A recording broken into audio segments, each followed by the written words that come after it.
Hello friends, स्वागत है आप सभी का अपने चैनल स्पर्श क्लासेस में। तो फ्रेंड्स, मैं पूजा त्यागी आज आपके लिए लेके आई हूँ आपके ईवीएस के मोस्ट इम्पोर्टेंट क्वेश्चंस जो आपके एनसीईआरटी से पूछे जाते हैं आपके सीटेट के एग्ज़ाम में।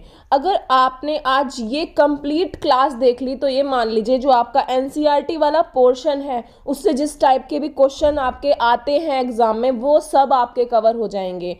तो आप वीडियो को ज़्यादा से ज़्यादा अपने सभी फ्रेंड तक शेयर करें जिससे जिनका भी एग्ज़ाम है तो उनमें एनसीईआरटी वाला पोर्शन अगर आपका आ रहा है तो वो आपका बिल्कुल क्लियर हो जाए। तो स्टार्ट करते हैं अपनी आज की क्लास को। तो देखिए, इस टाइप का क्वेश्चन आपसे एग्ज़ाम में अभी भी पूछा जा रहा है, तो ये क्वेश्चन आपको अच्छे से करना आना चाहिए। इसमें क्या है कि आपको क्या रहता है, यही चीज़ रहती है, बस क्या टाइम चेंज कर देंगे।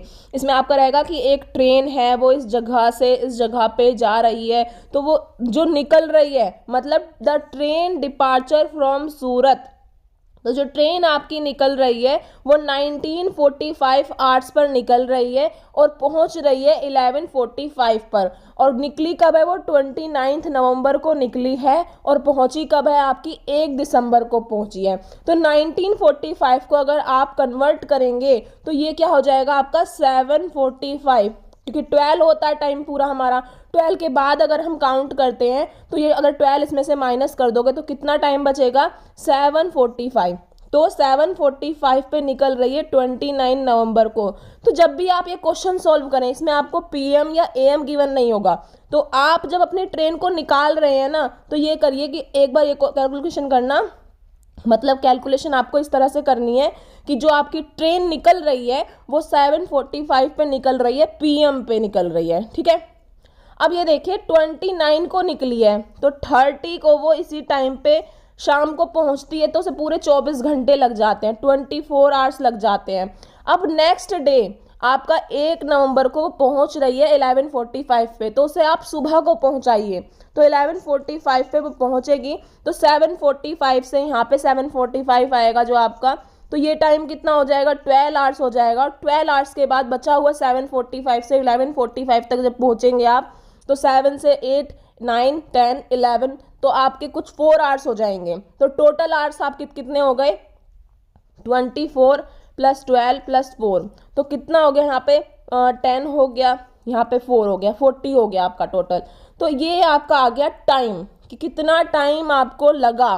तो अब आप इसे क्या करेंगे 40 को डिवाइड करेंगे अपना 2120 से, तो आपका आंसर आ जाएगा। तो यहाँ पे आप जब डिवाइड करेंगे तो आ जाएगा आपका यहाँ पे ये 53 किलोमीटर। तो देखिए, इस क्वेश्चन में थोड़ा आपको हो सकता है कि यहाँ पे क्लियर ना हो क्योंकि ये फ़ोन से वीडियो बनाई जा रही है, तो आप इसे समझ के करिएगा। आपको क्या करना है, याद रखना है, जब भी आपकी ट्रेन डिपार्चर हो रही है मतलब निकल रही है उसे आप शाम के टाइम में निकालिए, और जो भी ट्रेन आपकी पहुंच रही है उसे आप मॉर्निंग के टाइम पे पहुंचाइए।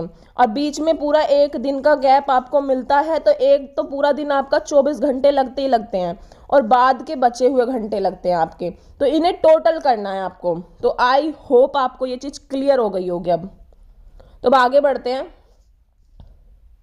देखिए, अब ये नेक्स्ट क्वेश्चन है जिससे आपके अलग अलग तरीके से क्वेश्चन पूछ लिए जाते हैं। ये टॉपिक है पूरा आपका, जिसमें क्या है, विच one of the following is a weight lifter of international fame. तो आपसे ये क्वेश्चन पूछा जाता है कि कौन आपकी वेट लिफ्टर है। तो आपके पास ऑप्शन है सुनीता विलियम्स है, सूर्यमणि है, बछेंद्री पाल है, कर्णम मल्लेश्वरी है। तो हम सभी जानते हैं कि मतलब अगर आपने थोड़ा बहुत एनसीईआरटी पढ़ा है तो आप जानते होंगे, अगर नहीं जानते होंगे तो आप अब समझ जाएंगे। आपकी एक कर्णम मल्लेश्वरी थी जो क्या थी, वेट लिफ्टर थी। तो वेट लिफ्टर थी और उनके पापा क्या थे, एक हवलदार थे। और ये जो कर्णम मल्लेश्वरी थी ये 130 केजी वेट उठा लेती थी और इन्होंने 29 अंतर्राष्ट्रीय मेडल वगैरह भी जीते हुए थे। तो इनके बारे में ये पॉइंट्स आपको पता होने चाहिए, क्योंकि अगर आपके एग्जाम में डायरेक्ट क्वेश्चन नहीं पूछा जा रहा है तो वो आपको स्टेटमेंट दे के पूछेगा। अब आपका एक क्वेश्चन है जिसे आप कमेंट करेंगे कि कर्णम मल्लेश्वरी कहाँ की रहने वाली थी। इसे होमवर्क डालिए अपना कि कर्णम मल्लेश्वरी कहाँ की रहने वाली थी, क्योंकि आपके एग्जाम में जो आपका ऑप्शन गलत किया जाता है स्टेटमेंट में वो यही किया जाता है, वो अलग अलग जगह का नाम डाल देते हैं और आप ठीक करके उसे आ जाते हैं। अब आगे देखते हैं। नेक्स्ट क्वेश्चन है आपका, which one of the following is a group of root. यहाँ पे आपको बताना है जो जड़ों का समूह है वो कौन सा है आपका। तो जड़ों का समूह आपको पहचानना है। फर्स्ट ऑप्शन है आपका beetroot, potato, ginger, carrot, turmeric, ginger, sweet potato, radish, turmeric, carrot, beetroot, radish. तो ये तीनों ही आपके क्या हैं, आपके क्या हैं, जड़ों के समूह हैं। आगे देखते हैं। देखिए ये क्वेश्चन भी आपके लिए मोस्ट इंपॉर्टेंट क्वेश्चन है। अभी आपको बताया कर्णम मल्लेश्वरी से रिलेटेड आपका क्वेश्चन बार बार रिपीट होके पूछा जाता है, कभी स्टेटमेंट दे देते हैं, कभी डायरेक्ट पूछ लेते हैं। ऐसे ही आपका डेजर्ट ओक का क्वेश्चन है। डेजर्ट ओक के क्वेश्चन में आपसे कैसे पूछा जाता है, इसकी स्टेटमेंट भी आ जाती है, डायरेक्ट भी पूछ लेते हैं। जैसे इस क्वेश्चन में डायरेक्ट है कि desert oak is a tree which is found in. जो डेजर्ट ओक है वो कहाँ पे पाया जाता है, अबू धाबी में पाया जाता है, राजस्थान में पाया जाता है, ऑस्ट्रेलिया में पाया जाता है, या फिर यूएई में पाया जाता है। तो इसे याद करने का तरीका बताऊं, ओक पेड़ है, ओक से याद रखिए ऑस्ट्रेलिया। जब आप ऑस्ट्रेलिया बोलते हैं तो ओ की साउंड आती है ना, तो इसी तरह से जब आप ओक को याद रखेंगे तो ओक कहाँ पे मिलेगा, ऑस्ट्रेलिया में मिलेगा। तो ये याद रखिएगा, इसे भूलना नहीं है, बहुत काम का है। तो जो डेजर्ट ओक है ये ऑस्ट्रेलिया में पाया जाता है।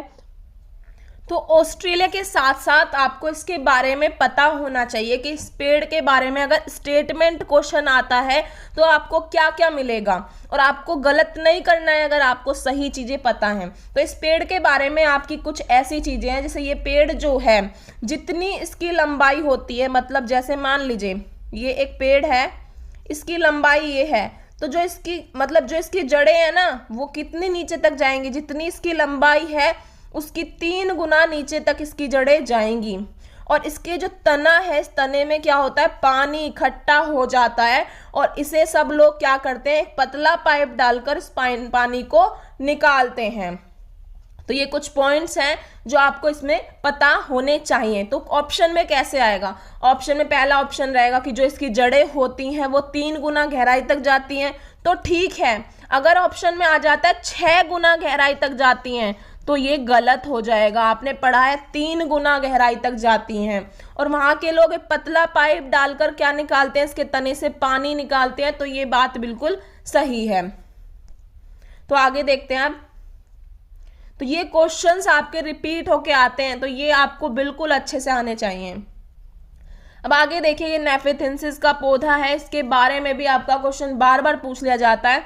नेफेथिंसिस आपका जो है एक इंसेक्टिव वायरस प्लांट है, इसके बारे में आप अगर जानते हैं तो अच्छी बात है, अदरवाइज आपको ऑप्शन से ही पता चल जाएगा कि इसमें क्या पूछा गया है। तो देखिए जो ये आपका पौधा है ये ऑस्ट्रेलिया, इंडोनेशिया, मेघालय राज्य में पाया जाता है। तो ये बात बिल्कुल सही है कि जो आपका नेफेथिंसिस है ये ऑस्ट्रेलिया, इंडोनेशिया, मेघालय में पाया जाता है।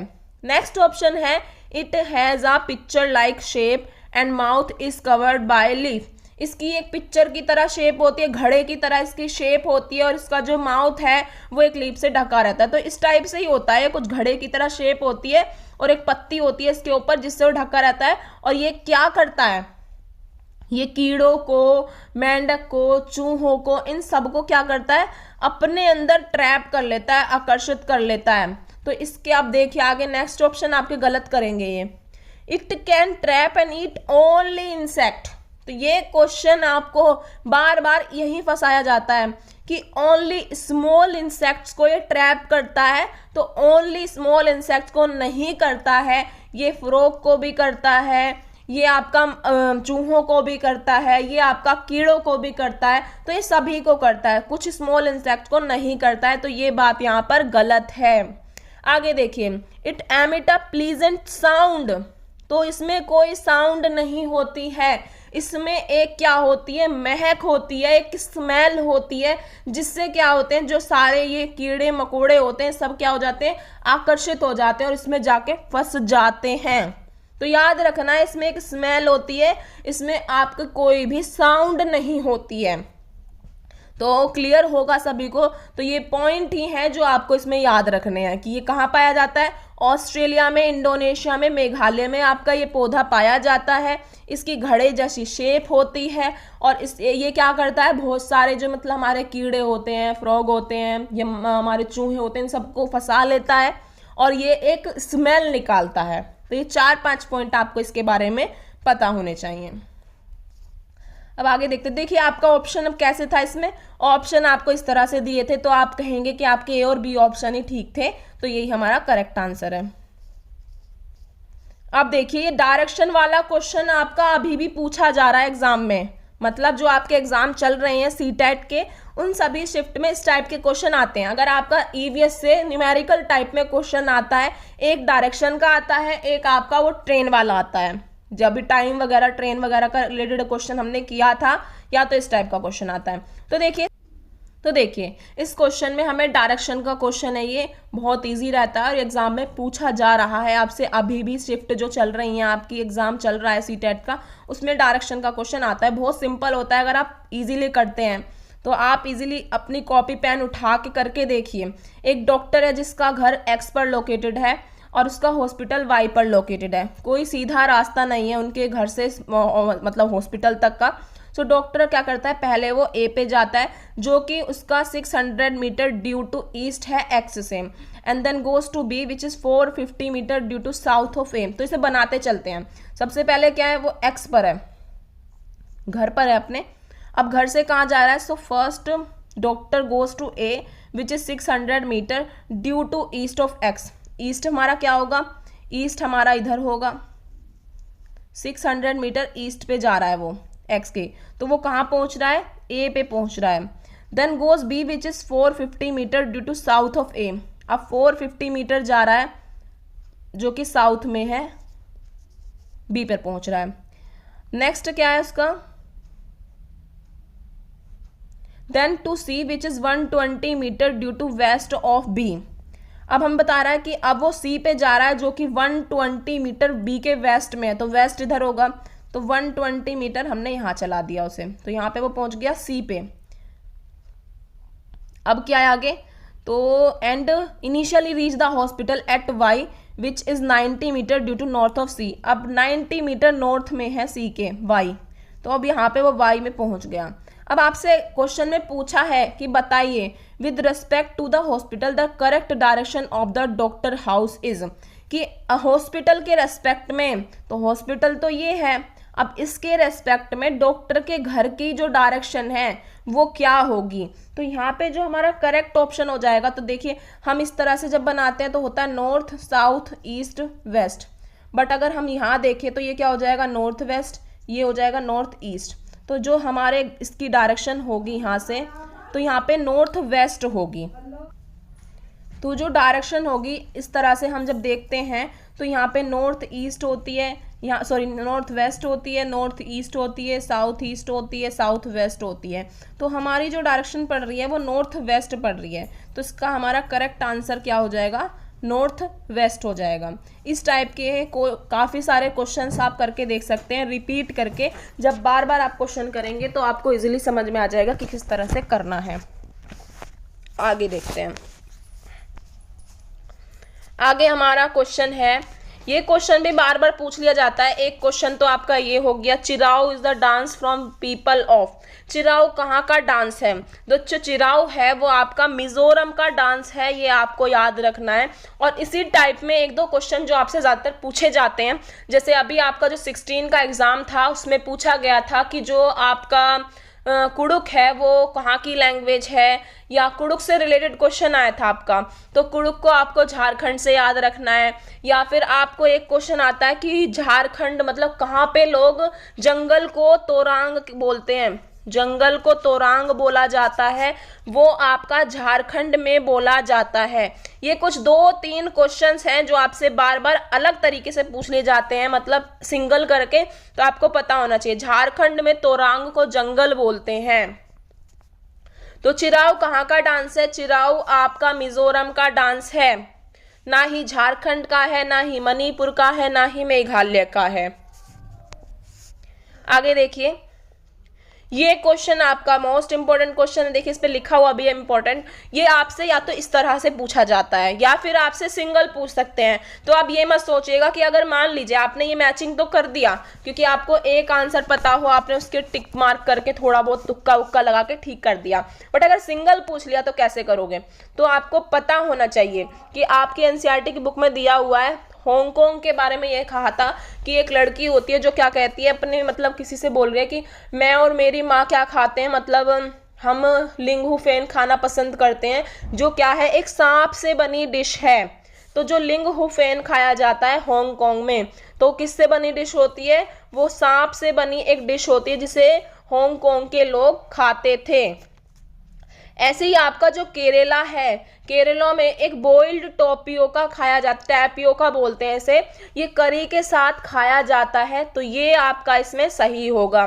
और कश्मीर में आपकी मस्टर्ड ऑयल से पकी हुई मछली को खाया जाता है, और गोवा में आपकी जो है नारियल के तेल की पकी हुई मछली खाई जाती है।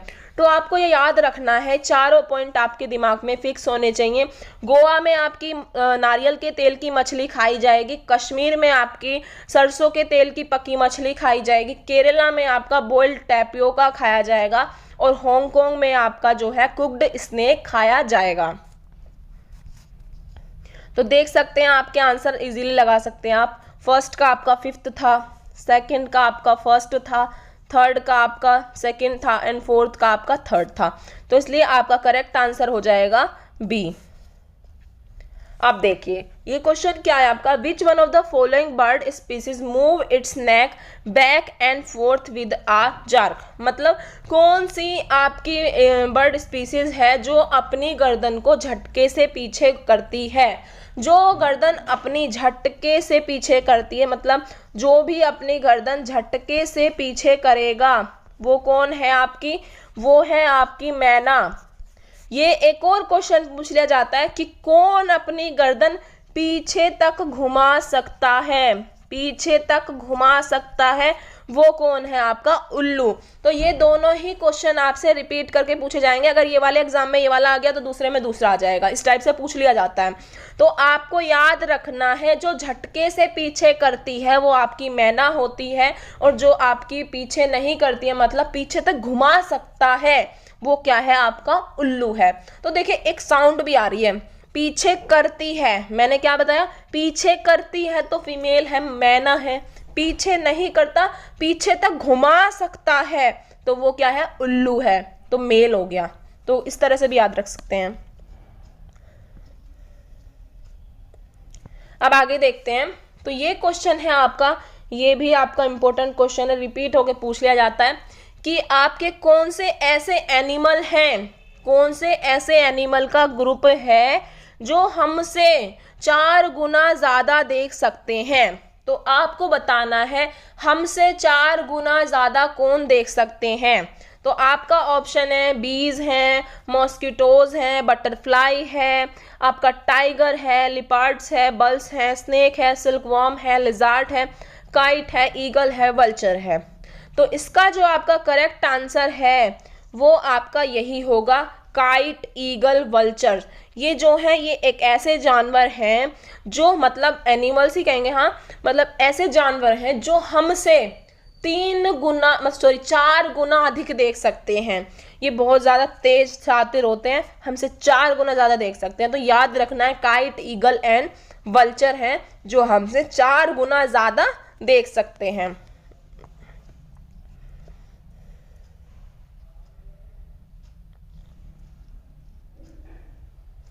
अब आगे देखिए ये वाला क्वेश्चन भी आपका, जो भी एग्जाम चल रहे हैं उसमें पूछा जा रहा है कि आपके जो घरों के रिलेटेड क्वेश्चन आते हैं कि हाँ असम में ऐसे घर होते हैं, मनाली में ऐसे होते हैं, राजस्थान में ऐसे होते हैं, इस टाइप से क्वेश्चन भी आपसे एग्जाम में पूछा जाता है। तो आपको इसके बारे में पता होना चाहिए कि कैसे कैसे घर होते हैं। तो फ्रेंड्स आप देख सकते हैं, अगर आपसे एग्जाम में पूछ लिए जाते हैं घरों से रिलेटेड, तो आपको उनके बारे में पता होना चाहिए कि उनके बारे में इंपॉर्टेंट चीज़ें क्या होती हैं। तो देखिए जैसे असम है, असम के बारे में आपको दिया हुआ है कि यहाँ पे एक बच्चा है वो बता रहा है मैं असम से हूँ और हमारे यहाँ बहुत बारिश होती है, इसलिए हमारे घर ज़मीन से लगभग 10 से 12 फुट ऊंचे बने होते हैं। इन्हें मजबूत बांस के खंभों पर बनाते हैं। यह घर अंदर से भी लकड़ी के होते हैं।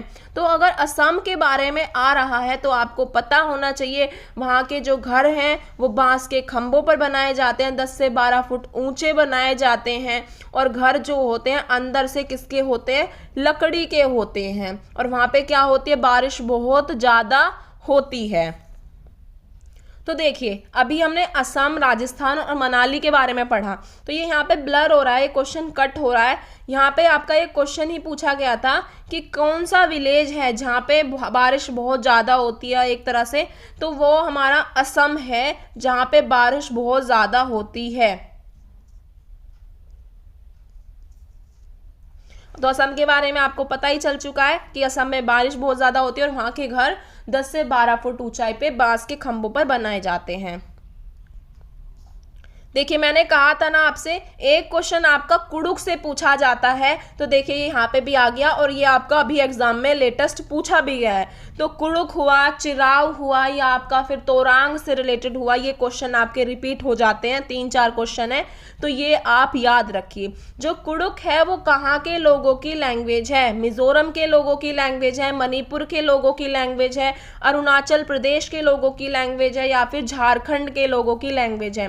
तो जो कुडुख है वो आपके झारखंड के लोगों की लैंग्वेज है, और झारखंड में जंगल को क्या बोलते हैं, तोरांग बोलते हैं। मैं बार बार इसलिए बता रही हूँ जिससे कि आप भूलो ना, और ये आपके एग्जाम में पूछे जाएंगे, याद रखिएगा।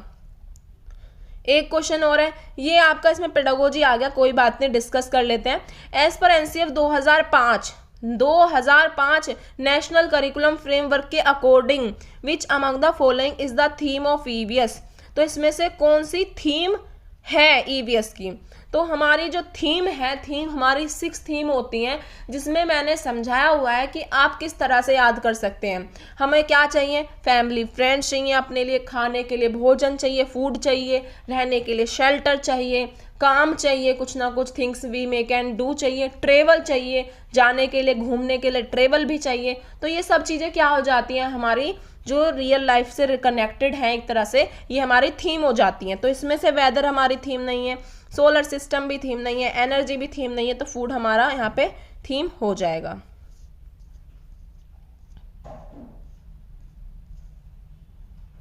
देखिए अब आपका क्वेश्चन आ गया है, जैसे मैंने अब आपको पढ़ाया था, ये जो आपके क्या कहते हैं, मतलब एक तरह से भी समझाया था कि जो घर होते हैं, घरों के बारे में समझाया, तो ये एक क्वेश्चन आपसे पूछा जा रहा है। अब आपको ये बताना होगा कि अगर आपने पढ़ा है तो आपने कितना समझा है। क्वेश्चन है, the structure of house in rural area is linked to the climatic condition in which they are built.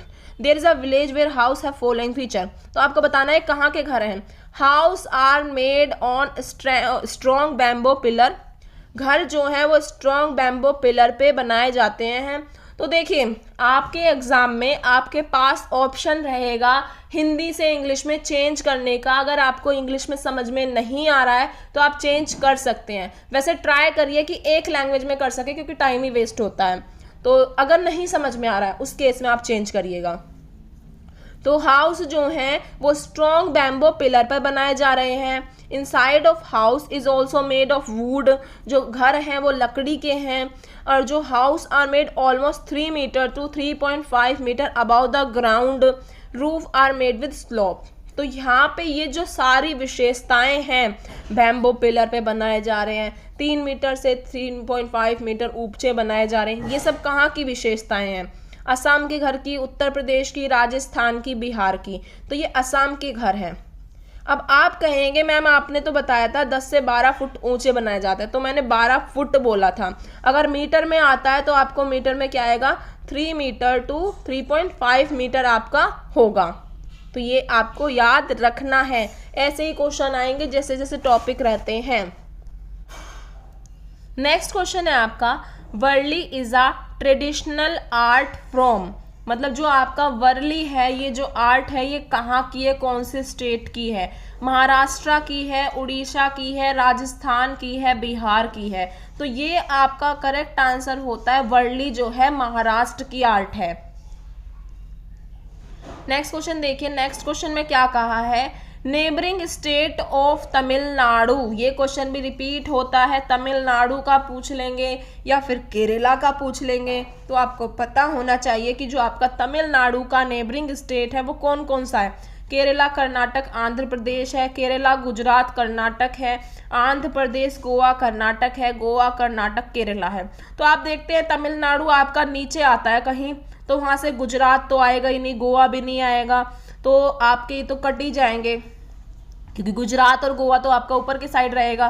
तो आपका सही आंसर जो रहता है केरला, कर्नाटक, आंध्र प्रदेश, ये आपका इसमें करेक्ट आंसर होता है जो आपके तमिलनाडु के नेबरिंग स्टेट पूछे जाते हैं।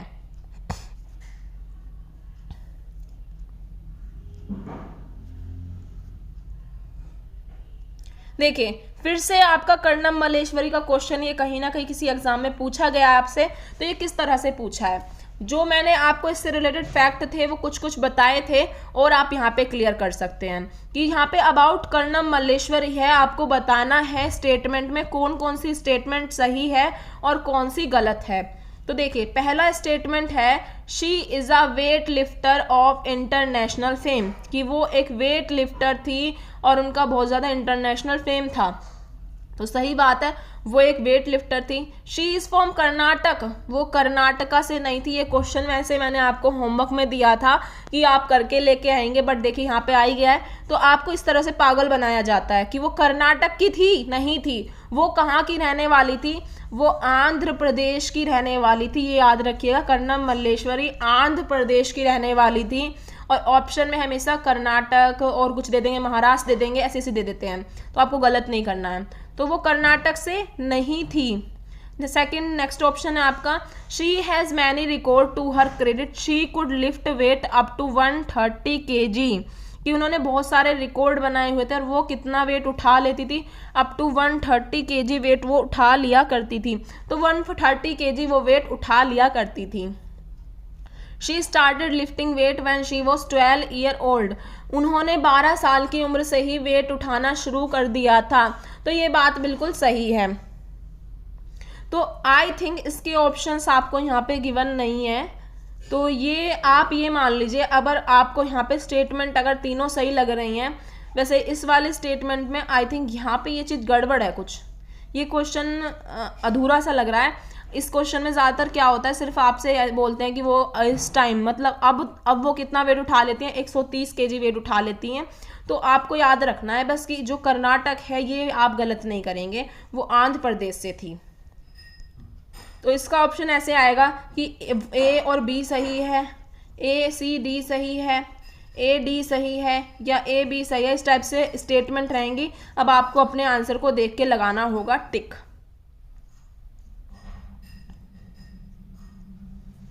आगे देखिए नेक्स्ट क्वेश्चन क्या है, Neeta goes to Andhra Pradesh and she purchase 2 sari, एक बच्ची है, कोई बड़ी है, कोई भी हो सकता है, ये कहाँ गए हैं, आंध्र प्रदेश गए हैं और वहाँ से उन्होंने क्या परचेज करी हैं, 2 साड़ी परचेज करी हैं। Which are exclusively made there, जो किससे बनी हुई हैं वो आपको बताना है। अगर हम आंध्र प्रदेश की तरफ जा रहे हैं और वहाँ से हम साड़ी परचेज कर रहे हैं तो वो किससे बनी है, वो पोचमपल्ली एंड कलमकारी या पोचमपल्ली कांजीवरम, कलमकारी एंड चंदेरी, कलमकारी एंड कंथा। तो इसका जो करेक्ट आंसर है वो पोचमपल्ली और कलमकारी इससे बनी है, मतलब ये कुछ टाइप का उसमें वर्क होता होगा जिसे बोलते हैं। तो जो आंध्र प्रदेश की साइड हम जाते हैं तो जो वहाँ पे साड़ी अगर आप परचेज करेंगे तो वो आपकी बनती है पोचमपल्ली कलमकारी। नेक्स्ट क्वेश्चन देखते हैं। नेक्स्ट क्वेश्चन, ये भी एक क्वेश्चन ऐसा कह सकते हैं जो सीटेट वालों का बहुत प्रिय क्वेश्चन है, ये कहीं ना कहीं हमारी रियल लाइफ से भी कनेक्टेड क्वेश्चन है। कि which one of the following disease may be caused by stagnant water, मतलब रुके हुए पानी से कौन सी डिजीज हो जाती है। जब हम पानी है इकट्ठा हो जाता है आसपास हमारे, उस पर गंदगी आती रहती है, मच्छर आते रहेंगे फिर, तो उससे हमें क्या होगा, मलेरिया होगा। देखिए मान लीजिए आपके आसपास कोई छोटी सी ऐसी जगह पड़ी है, उसमें बहुत सारा पानी इकट्ठा हो गया है। अब पानी इकट्ठा होगा तो मच्छर आएंगे, जब मच्छर आएंगे तो कहीं ना कहीं हमारे मलेरिया होगा। मच्छर ज़्यादा से ज़्यादा हमारे आसपास है तो वो मलेरिया को बताता है। अब एक क्वेश्चन आपसे पूछ लिया जाता है कि मलेरिया की दवाई जो है वो किस पेड़ की छाल से बनाई जाती है। तो जो आपकी मलेरिया की दवाई है वो सिनकोना प्लांट की छाल से बनाई जाती है। किससे? सिनकोना प्लांट की छाल से आपकी मलेरिया की दवाई बनाई जाती है। अब एक क्वेश्चन मलेरिया का और आता है कि जो मलेरिया है जब मच्छर काटता है और हमें मलेरिया होता है उसका कारण क्या है। जो एक मादा मलेरिया होती है भूरे रंग की होती है जिसके कारण हमें मलेरिया होता है, वो हमारे बॉडी में एक क्या छोड़ जाती है, प्लाज्मोडियम करके कुछ होता है, उसे हमारी बॉडी में छोड़ जाती है जिस वजह से हमें क्या होता है, मलेरिया होता है। तो आपको ये इसके अंदर के क्वेश्चन इसलिए पढ़ाए जा रहे हैं क्योंकि क्वेश्चन जरूरी कोई है कि वही आएगा, उससे रिलेटेड पूछ सकते हैं, तो उससे रिलेटेड भी आपको पता होना चाहिए। और आपसे ये पूछा जा सकता है कि जो मलेरिया है इसे अगर आपको बचाना है पेडागोजी में तो आप क्या करेंगे, आप अपने पास पानी इकट्ठा नहीं होने देंगे, मच्छरदानी का यूज़ करेंगे, जिस भी चीज़ से आप बच सकते हैं उस चीज़ को आप करेंगे तो वो आपके क्या हो जाएंगे, आपके तरीके हो जाएंगे। आगे देखिए, इसमें आपको बताना है करेक्ट पेयर कौन सा है, असम बिहू। तो देखिए आप भी कहेंगे हमने तो कहीं ना कहीं यही पढ़ा होगा असम और बिहू, तो सही पढ़ा है। असम और बिहू जो है वो आपका करेक्ट ऑर्डर में है। क्या होता है असम में, क्या होता है जब चावल की खेती होती है जब चावल की खेती होती है तो वो इसे सेलिब्रेट करते हैं, तो उसे सेलिब्रेट करते हैं तो वहाँ के लोग इसे क्या बोलते हैं, बिहू बोलते हैं सेलिब्रेशन को। तो असम की खेती के बाद वो सेलिब्रेशन करते हैं जिसे वो क्या बोलते हैं, बिहू बोलते हैं, त्योहार माना जाता है उनका ये एक। ये क्वेश्चन देखिए, ये क्वेश्चन कह रहा है कि crow make their nest high up of the tree.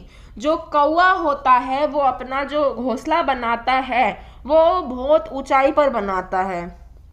Even PCs of would and wire, मतलब वो क्या करता है, लकड़ी हुआ, तार हुआ, सब चीज़ों का यूज़ करता है अपने घोंसले को बनाने के लिए। A clever bird when does not make in on nest lay egg to crow nest. एक चालाक, मतलब बहुत ज़्यादा चालाक बर्ड है जो अपना घोंसला नहीं बनाती है और वो अपने अंडे किसके उसमें देती है, कौवे के उसमें घोंसले में देती है। तो आपको इसमें बताना है कौन सी है वो बर्ड जो आपकी किसके घोंसले में देती है, कौवे के घोंसले में अंडे देती है। इंडियन रॉबिन है, आपकी कोयल है, तो आपका सही आंसर यहाँ पे कोयल ही हो जाएगा। कोयल ही आपकी कैसी है, जो आपकी कौवे के घोंसले में अंडे देती है। अगर आपने लाइव क्लासेस करी होंगी तो आपको पता होगा ये सारे क्वेश्चंस के बारे में।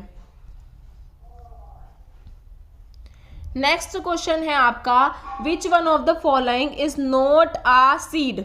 इसमें से कौन सा आपका सीड नहीं है। वीट आपका सीड है, ब्लैक पेपर आपका सीड है, एनी सीड आपका सीड है। आपका जो साबूदाना है ये आपका एक सीड नहीं है। बहुत कम चांसेस रहते हैं इस टाइप के क्वेश्चंस के, बट फिर भी ये आया हुआ है तो आपको पता। देखिए क्वेश्चन है पर इसका ऑप्शन नहीं मिल रहा है, फिर भी हम पढ़ लेते हैं, हमें याद आ जाएगा क्वेश्चन क्या होगा। Rehna goes to Kerala along with her family. Rehna कहाँ जा रही है, केरला में जा रही है अपनी फैमिली के साथ। There she tall tree with all very different from those he home town Shimla. जितने भी बड़े बड़े ट्री वो देख रही है वो शिमला से अलग हैं। विच ट्री कुड सी इन दी केरला, तो वो केरला में कैसे देखेगी। हमने पढ़ा था केरला के लोग क्या खाना पसंद करते हैं, करी में डाल के टैपियोका खाना पसंद करते हैं। तो टैपियोका खाना पसंद करते हैं, स्पेलिंग चेक कर लीजिएगा। तो टैपियोका ही यहाँ पे वो देखेगी। केरल में क्या देखे जाएंगे फिर, टैपियोका देखा जाएगा, क्योंकि वहाँ के लोग उसे ज़्यादा खाना पसंद करते हैं। तो इसलिए यहाँ पे इसका जो आंसर हो जाएगा वो टैपियोका हो जाएगा। अब आगे देखिए, आगे जो हमारा नेक्स्ट क्वेश्चन है ये जूम फार्मिंग से रिलेटेड क्वेश्चन है। इसे भी आप कह सकते हैं इंपॉर्टेंट क्वेश्चन है, ये भी रिपीट होके पूछ लिया जाता है। तो जूम फार्मिंग के बारे में आपको पता होना चाहिए, इसके बारे में क्या क्या चीज़ें आपको याद होनी चाहिए। याद नहीं करना है, सिर्फ समझना है। याद तो हमें करना ही नहीं है, क्योंकि सीटेट हमें मना करता है कि ना ही हमें खुद से याद करना है, ना ही बच्चों को याद कराना है। तो ये देखिए, इस पॉइंट से ही आपके सीटेट के 3 से 4 क्वेश्चन सही हो जाते हैं। जहाँ पर भी आप ऑप्शन में देखते हैं कि बात करी गई है मेमोराइज करने की, या बात करी गई है आपकी रोट मेथड की, या बात करी गई है आपकी लर्न करने की, या बात करी गई है आपका मतलब ज़्यादा से ज़्यादा याद करने की, हाँ लर्न वही हो गया। तो ये जो 3-4 पॉइंट हैं ये आपको आपके सही करा देते हैं 3-4 क्वेश्चंस। अगर आपने यही पढ़ लिया कि मेमोराइज तो मैम ने मना किया था, मेमोराइज नहीं करना है, रोट भी नहीं करना है, लर्न भी नहीं करना है, तो यहाँ से आपके क्वेश्चन हो जाते हैं कुछ सही। तो आगे देखिए, अब जूम फार्मिंग में क्या होता है। जूम फार्मिंग में आपकी जो एक क्रॉप रहती है उसे क्या करते हैं, उसे काट देते हैं, हल्का हल्का काट के उसे जला देते हैं। उससे क्या होता है, जलने के बाद जब वो जल जाती है, जलने के बाद उसकी जो राख बचती है वो उसे क्या करती है, फर्टाइल बना देती है, और उस ज़मीन को कुछ टाइम के लिए ऐसे ही छोड़ दिया जाता है। तो अब देखिए इसमें क्या ऑप्शन आपके गलत कराएंगे। पहला ऑप्शन है after cutting one crop the land left as some year. तो ये बात बिल्कुल सही है। जब आपकी एक फसल जो है कट हो जाती है तो ज़मीन को कुछ टाइम के लिए ऐसे ही छोड़ दिया जाता है, कुछ ईयर के लिए। तो बिल्कुल सही है। आगे है द बैम्बो और weeds which grow on the land are cut and burn. जो भी उस पर घास फूस उग आता है उसे काट के जला दिया जाता है। तो अगर ये कहा है काट के जला दिया जाता है तो ये सही है। अगर कहते काट के नहीं उखाड़ के जला दिया जाता है तो उखाड़ के जलाना आपका गलत हो जाएगा। वो सिर्फ काटते थे और जलाते थे। नेक्स्ट देखिए, द लैंड इज डीपली प्लव्ड। देखिए ये पॉइंट यहाँ पे आ गया। डीपली प्लव्ड का मतलब बहुत नीचे तक खोदा जा रहा है उसे, तो ये आपका गलत हो जाएगा, उसे खोदा नहीं जाता है। इन वन फार्म देयर और 4 different type of crop at grow. मतलब एक ही फार्म पे 3-4 तरह की क्रॉप को ग्रो किया जाता है, ऐसा नहीं है, वहाँ पे एक टाइप की क्रॉप को ग्रो किया जाता है। Chemical fertiliser and pesticides are also used as per needs. जैसे हमारे जो फर्टिलाइज़र होता है वो यूज़ करते हैं हम नीड्स के अकॉर्डिंग यूज़ करते हैं।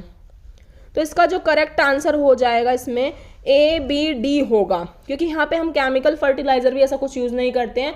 जो वो राख होती है ना वही उसका फर्टिलाइज़र होती है। जब वो जल वल के राख है वो उसे जो है फर्टिलाइज कर देती है उस ज़मीन को। तो A भी सही है जो हमने जूम फार्मिंग में पढ़ा, B भी सही है और D भी सही है आपका। तो बी ऑप्शन जो है आपका करेक्ट हो जाता है।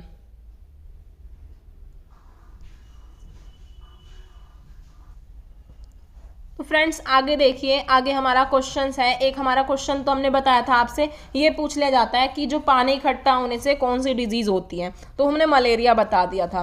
बट अगर हमसे यही क्वेश्चन इस तरह से पूछा जाए कि जो डिजीज़ आपकी मॉस्किटोज से होती है, मच्छरों से जो आपके डिजीज़ होती है वो कौन कौन सी होती हैं, तो ग्रुप में अगर आप बताएंगे तो क्या बताएंगे। जो चिकनगुनिया है, मलेरिया है, टाइफाइड है, तो ये आपके मच्छरों से होती है। तो इसमें टाइफाइड आपका गलत है, ये मच्छरों से नहीं होती है। नेक्स्ट आपका यहाँ पे कॉलेरा, डेंगू, मलेरिया है, तो ये आपकी मच्छरों से नहीं होती है।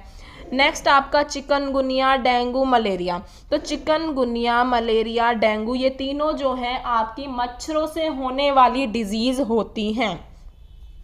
तो फ्रेंड्स तो देखिए नेक्स्ट क्वेश्चन में क्या है। नेक्स्ट क्वेश्चन, ये क्वेश्चन आपके एग्जाम में अभी भी पूछा गया है। इस टाइप से क्वेश्चन आपसे EVS में पूछ लिया जाता है।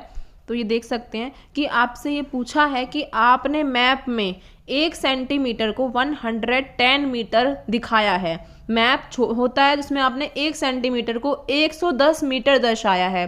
तो इसी तरह से जो डिस्टेंस है आपका 9.7 सेंटीमीटर का वो कितना होगा, और आंसर हमारा जो है वो किलोमीटर में दिया हुआ है। तो अगर हमें 9.7 सेंटीमीटर को निकालना है तो हम क्या करेंगे, 110 से मल्टीप्लाई करेंगे 9.7 की। तो देखिए सबसे पहले 110 की मल्टीप्लाई करते हैं 9.7 से, तो यहाँ पे आ जाएगा हमारा 770, यहाँ पे आ जाएगा हमारा 990, तो यहाँ पे 0 आएगा, यहाँ 7 आएगा, और 7 और 9 मिलके आपका हो जाएगा 16, तो यहाँ पे 10 हो जाएगा। तो ये आके आपकी वैल्यू 10670, बट यहाँ पे पॉइंट था तो एक डिजिट के बाद पॉइंट भी आ गया, तो हमारी वैल्यू आई 1067। बट हमें किस में निकालना है आंसर, हमें किलोमीटर में निकालना है। जब हमें किलोमीटर में आंसर निकालना है तो हम 1000 से डिवाइड करेंगे, तो 3 डिजिट के बाद पॉइंट लगेगा अब, तो यहाँ पे आपका आ जाएगा 1.067 किलोमीटर। तो आप इसे दोबारा से एक बार क्वेश्चन को देखिए ध्यान से,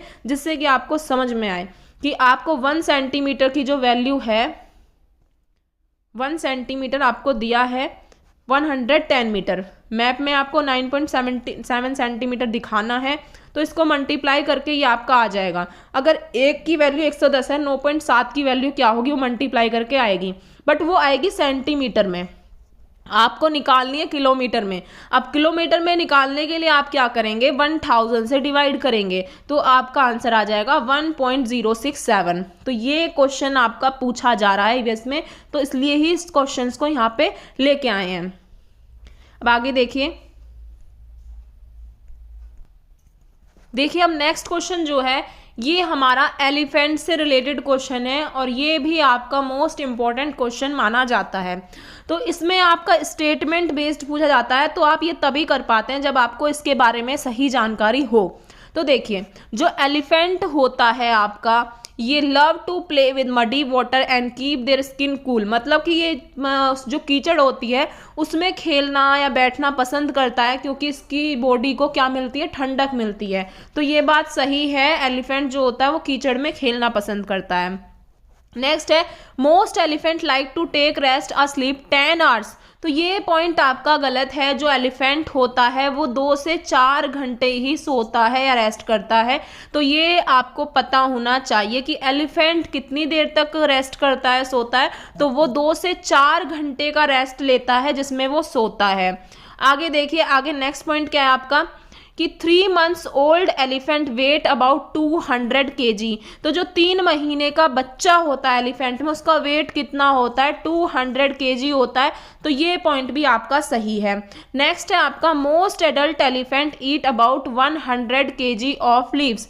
जो एडल्ट एलिफेंट्स होते हैं, बड़े हाथी होते हैं, वो 100 kg लीव्स को खा जाते हैं। तो ये बात भी सही है। अब देखिए, इस क्वेश्चंस में आपके पास ये क्वेश्चन भी आ सकता है कि जो एलिफेंट होता है उसमें जो आपकी मादा हाथी होती है, मादा हाथी में सबसे बुजुर्ग हाथी होती है, वो इनकी प्रधान होती है। तो ये पॉइंट भी आपका सही हो जाएगा।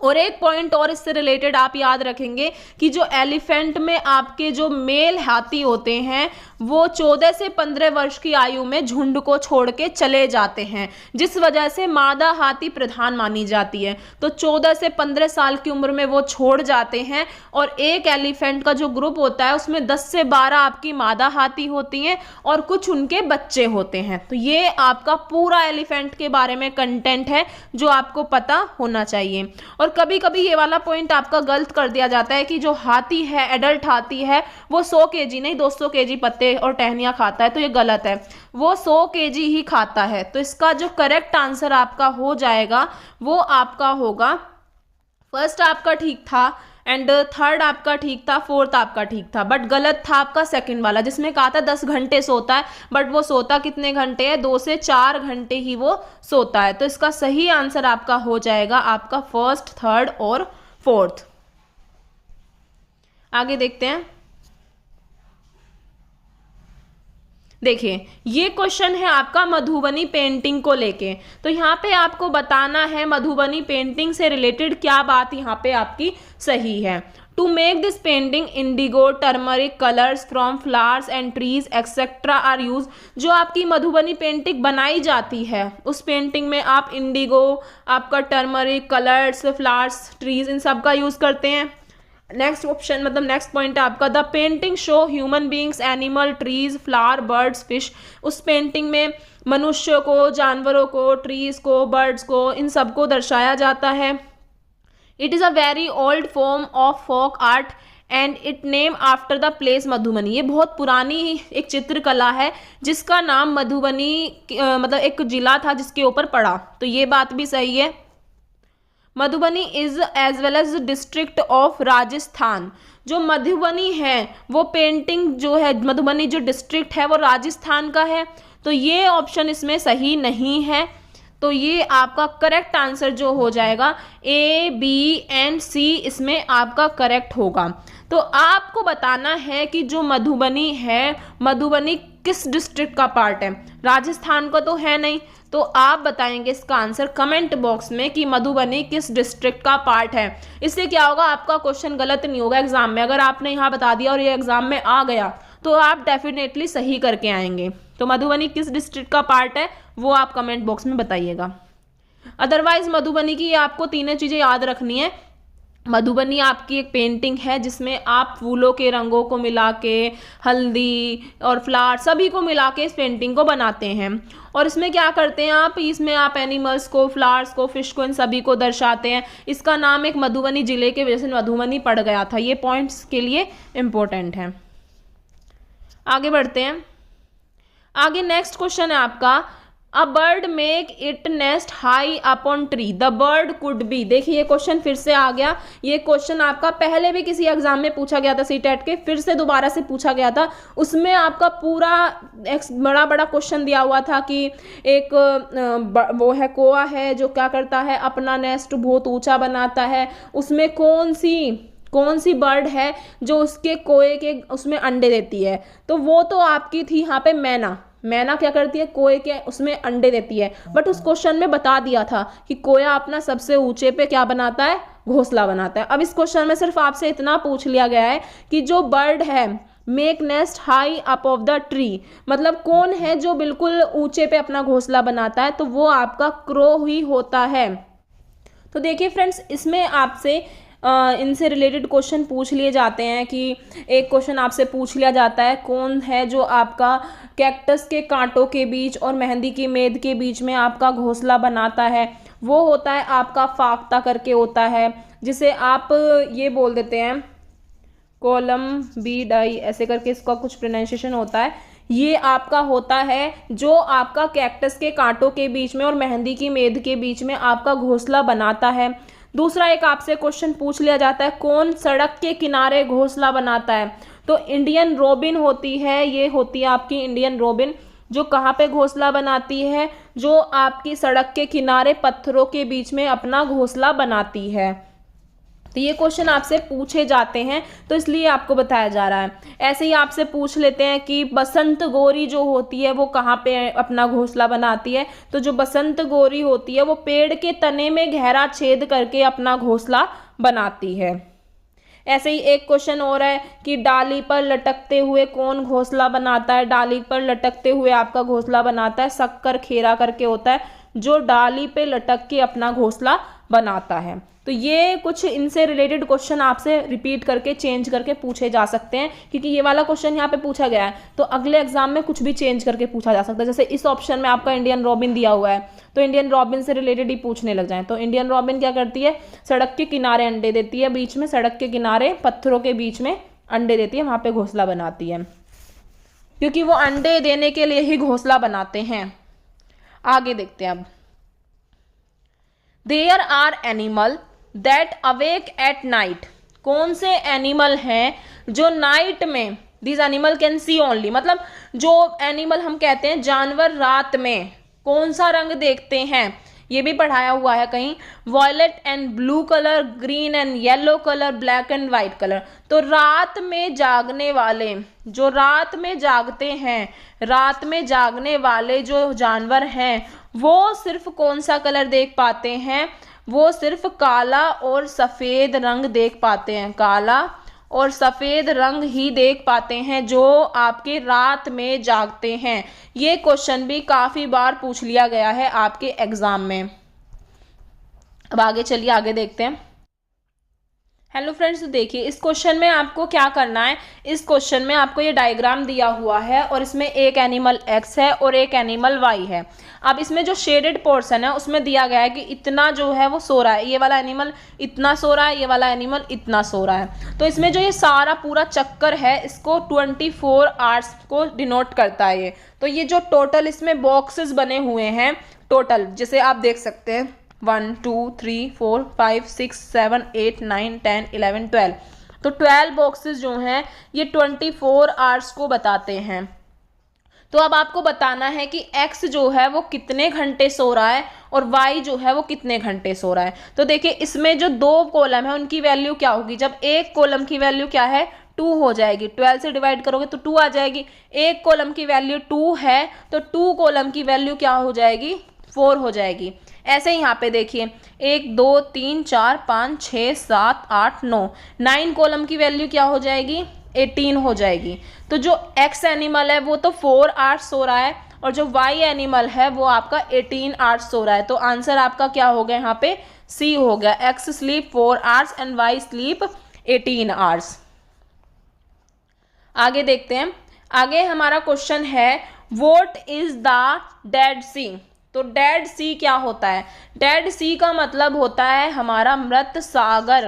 मृत सागर के बारे में आपसे क्वेश्चन पूछ लिया जाता है तो ये आपका वो सागर होता है जिसका पानी बहुत ज़्यादा खारा होता है। क्या होता है, जिसका पानी खारा होता है वो हमारा मृत सागर होता है। तो इसके अंदर आपका आंसर हो जाएगा the sea which is saltiest of all ocean and sea, मतलब जो सभी ओशियंस के मुताबिक सबसे ज़्यादा खारा पानी जिसमें होता है वो आपका डेड सी होता है।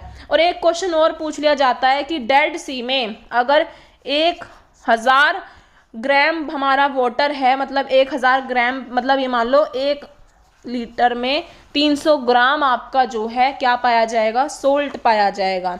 1 लीटर में 300 ग्राम सोल्ट पाया जाएगा अगर डेड सी की बात करी जाए। तो ये क्वेश्चन आपसे पूछ लिया जाता है।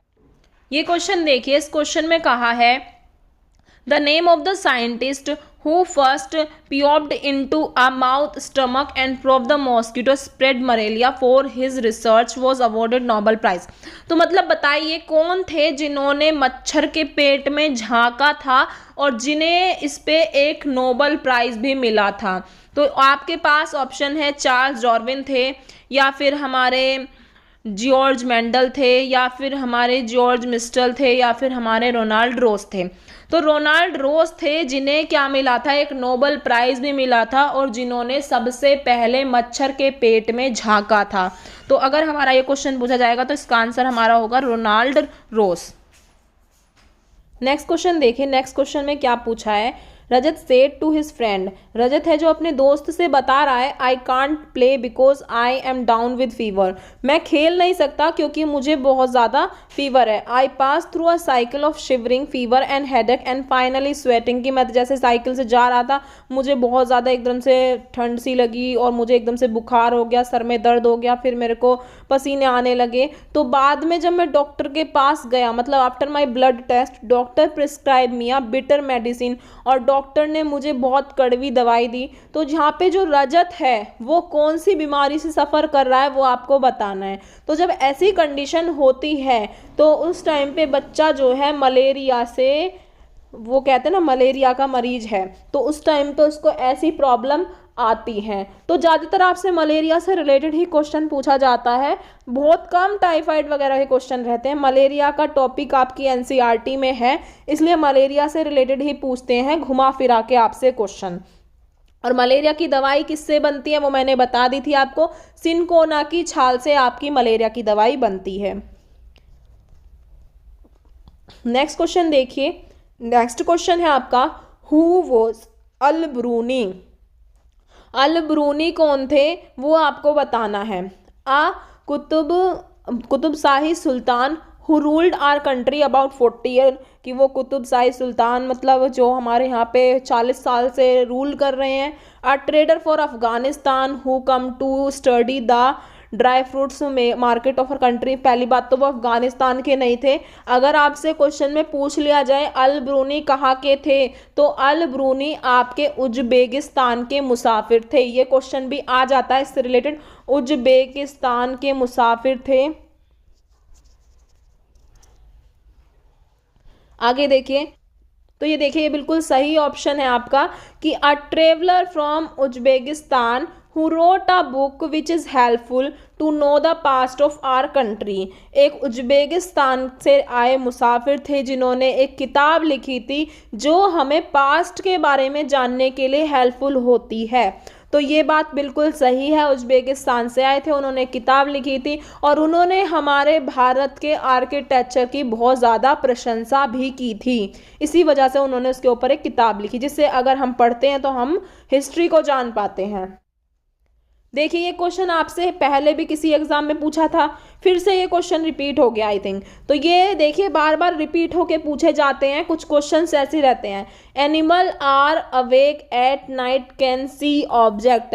रात में जानवर कौन सा रंग देख पाते हैं? रात को जागने वाले जानवर जो होते हैं वो सिर्फ काला और सफ़ेद रंग ही देख पाते हैं, इसके अलावा वो नहीं देखते हैं।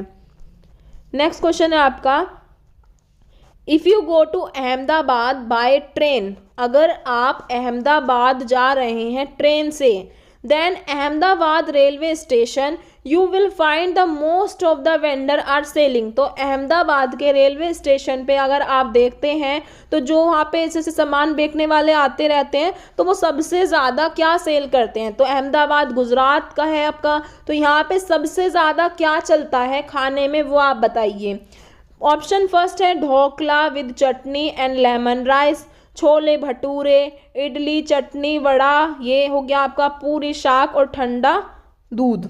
तो यहाँ पे जो गुजरात का खाने में बढ़िया है वो आपका है dhokla with chutney and lemon rice. क्या याद रखेंगे? Dhokla with chutney and lemon rice, ये आपको ज़्यादातर वहाँ देखने को मिलेगा। नेक्स्ट क्वेश्चन है आपका, the bird move their neck very often because. मतलब जो वो हैं बर्ड हैं वो अपनी गर्दन को घुमाती क्यों रहते हैं?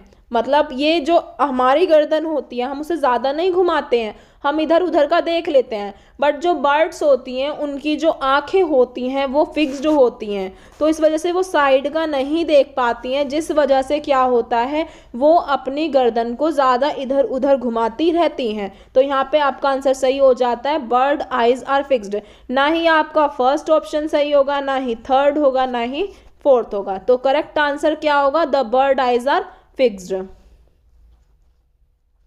नेक्स्ट क्वेश्चन है आपका, आफ्टर डायग्नोज आर डॉक्टर से to a patient that there is a less haemoglobin in blood. जब आप डॉक्टर के पास जा रहे हैं तो आपको पता चल रहा है कि आपने टेस्ट वेस्ट कराए होंगे, आपके अंदर हेमोग्लोबिन की कमी आई है, तो which of the following should he eat to make up deficiency of iron. तो आप क्या मतलब आपको अगर डेफिशिएंसी आयरन की कमी की वजह से ही हमारा हेमोग्लोबिन भी कम होता है, तो उसके लिए आप क्या करेंगे? सबसे ज़्यादा किसका सेवन करेंगे? डॉक्टर आपको बताएगा। तो आप राइस, शुगर, आंवला खाएंगे, green leafy vegetable, wheat, orange खाएंगे, जैगरी, लेमन, पी खाएंगे, आंवला, ग्रीन लीफी वेजिटेबल या फिर जैगरी।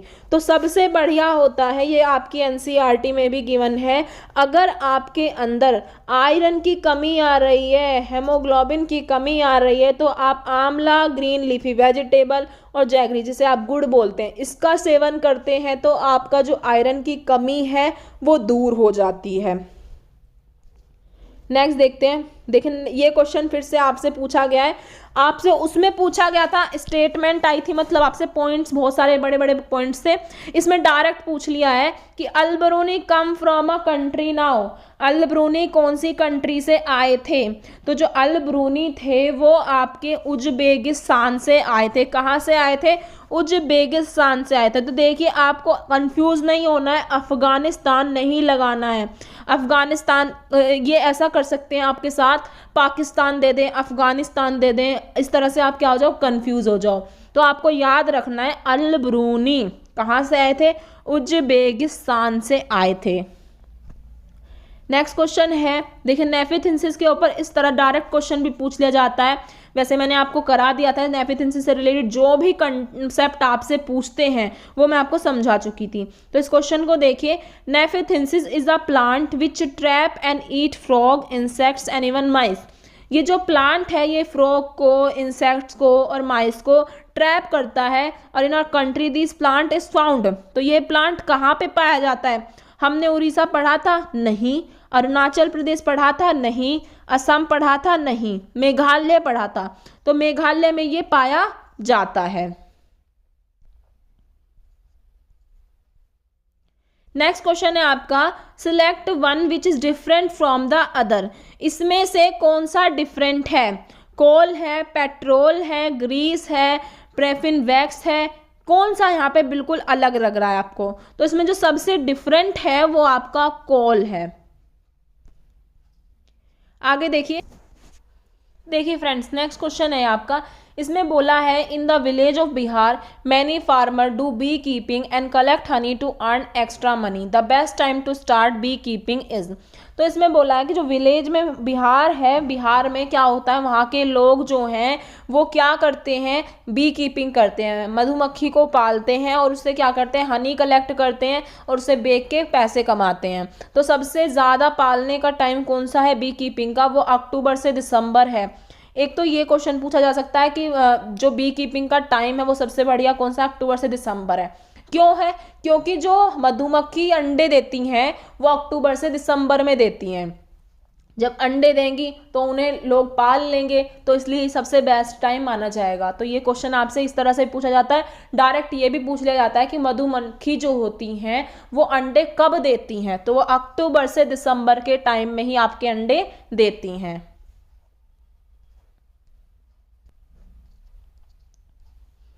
नेक्स्ट क्वेश्चन है आपका, ये भी आपका मोस्ट इंपॉर्टेंट क्वेश्चन हो जाता है।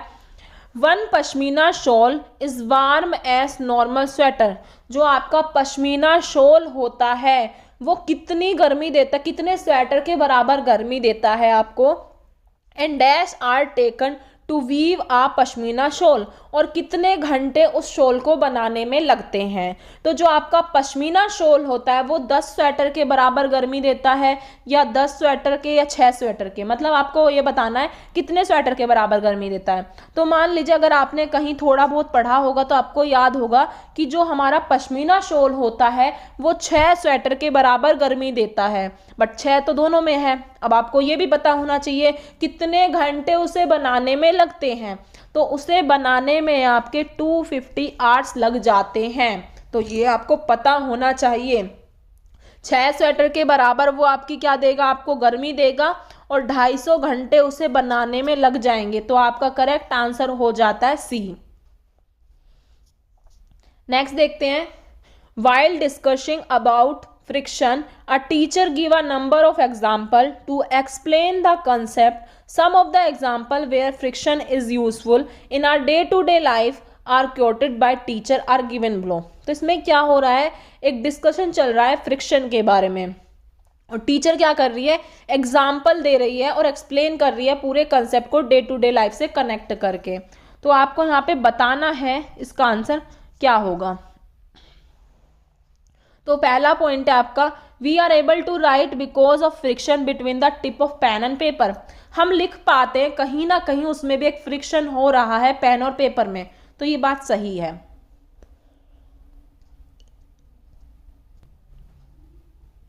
नेक्स्ट है आपका, we are able to walk because of friction between our feet and ground. तो ये भी बात सही है। नेक्स्ट है, a ball throw vertically upward come back to due to friction. But ये तो हमने कहीं नहीं पढ़ा, हमने सुना था कि जैसे अगर बॉल है वो वापस आ रही है तो फ्रिक्शन नहीं है, वो ग्रेविटी होता है। जैसे हमारा सेब हमने उछाला, वो नीचे आके गिरा, तो वो फ्रिक्शन नहीं था, वो ग्रेविटी थी। तो ये आपका गलत हो जाता है।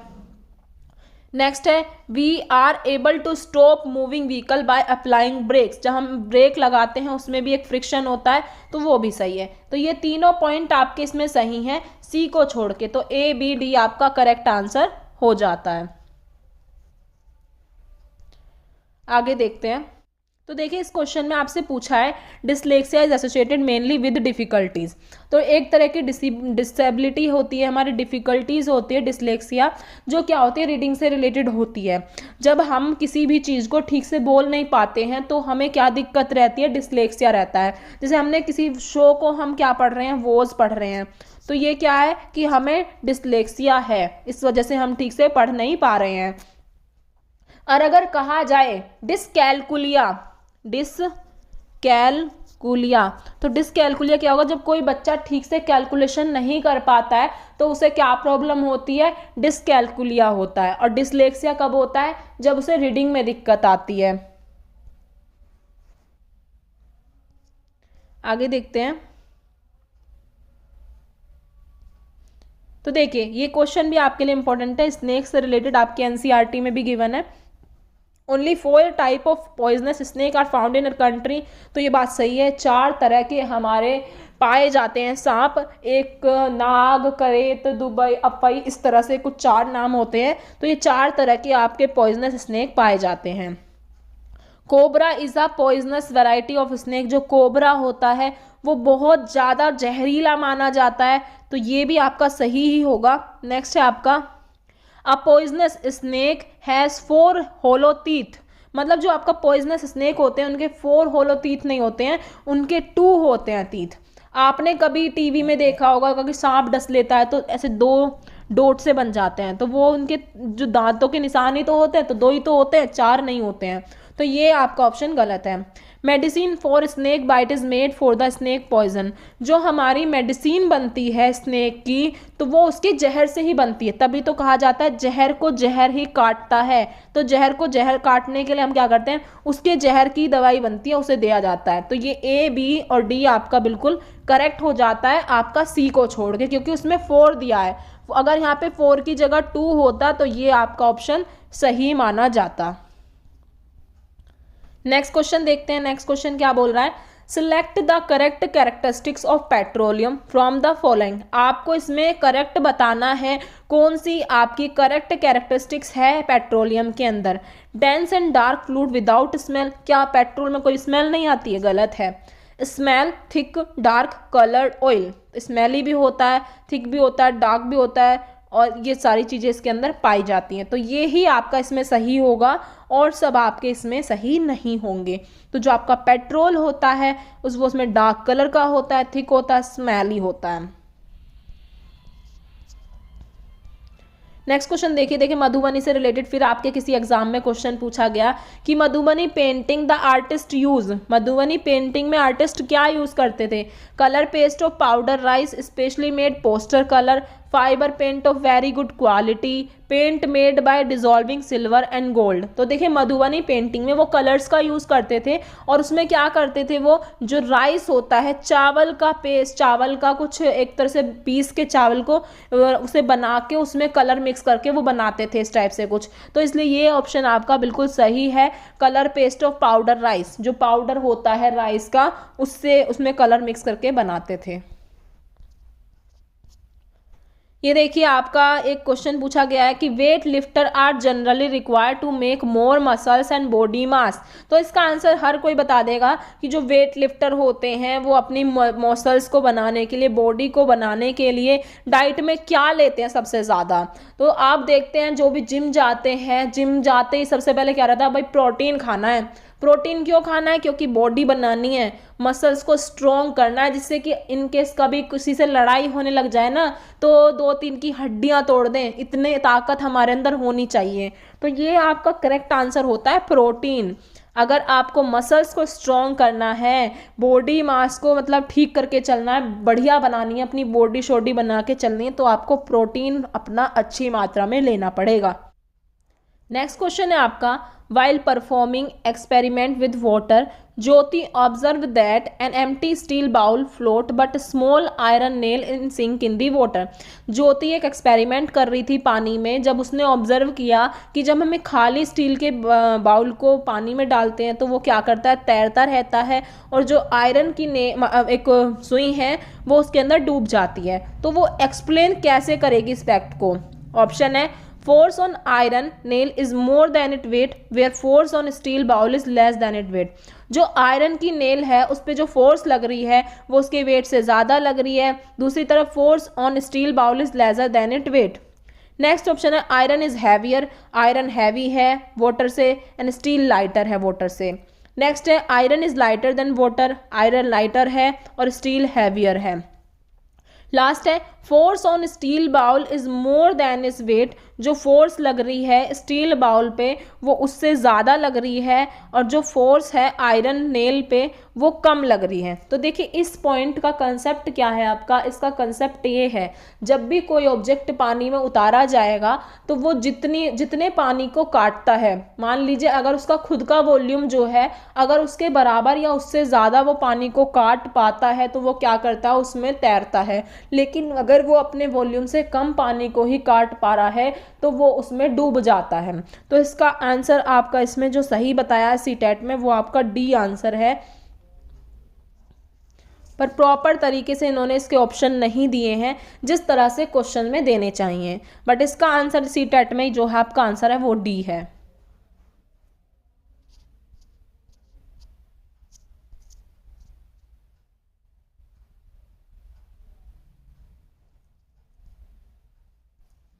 देखिए थोड़ा ब्लर है पर मैं आपको इस क्वेश्चन समझा चुकी हूँ ऑलरेडी कि malaria can be detected by testing of blood on the presence.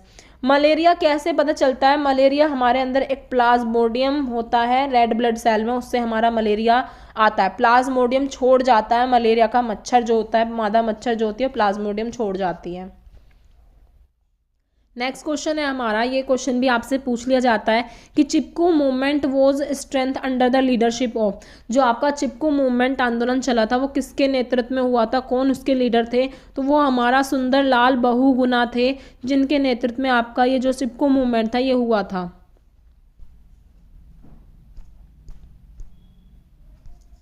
तो याद रखना है आपको, सुंदरलाल बहुगुणा थे जिसकी वजह से जो चिपकू मूवमेंट है इसका नेतृत्व हुआ था।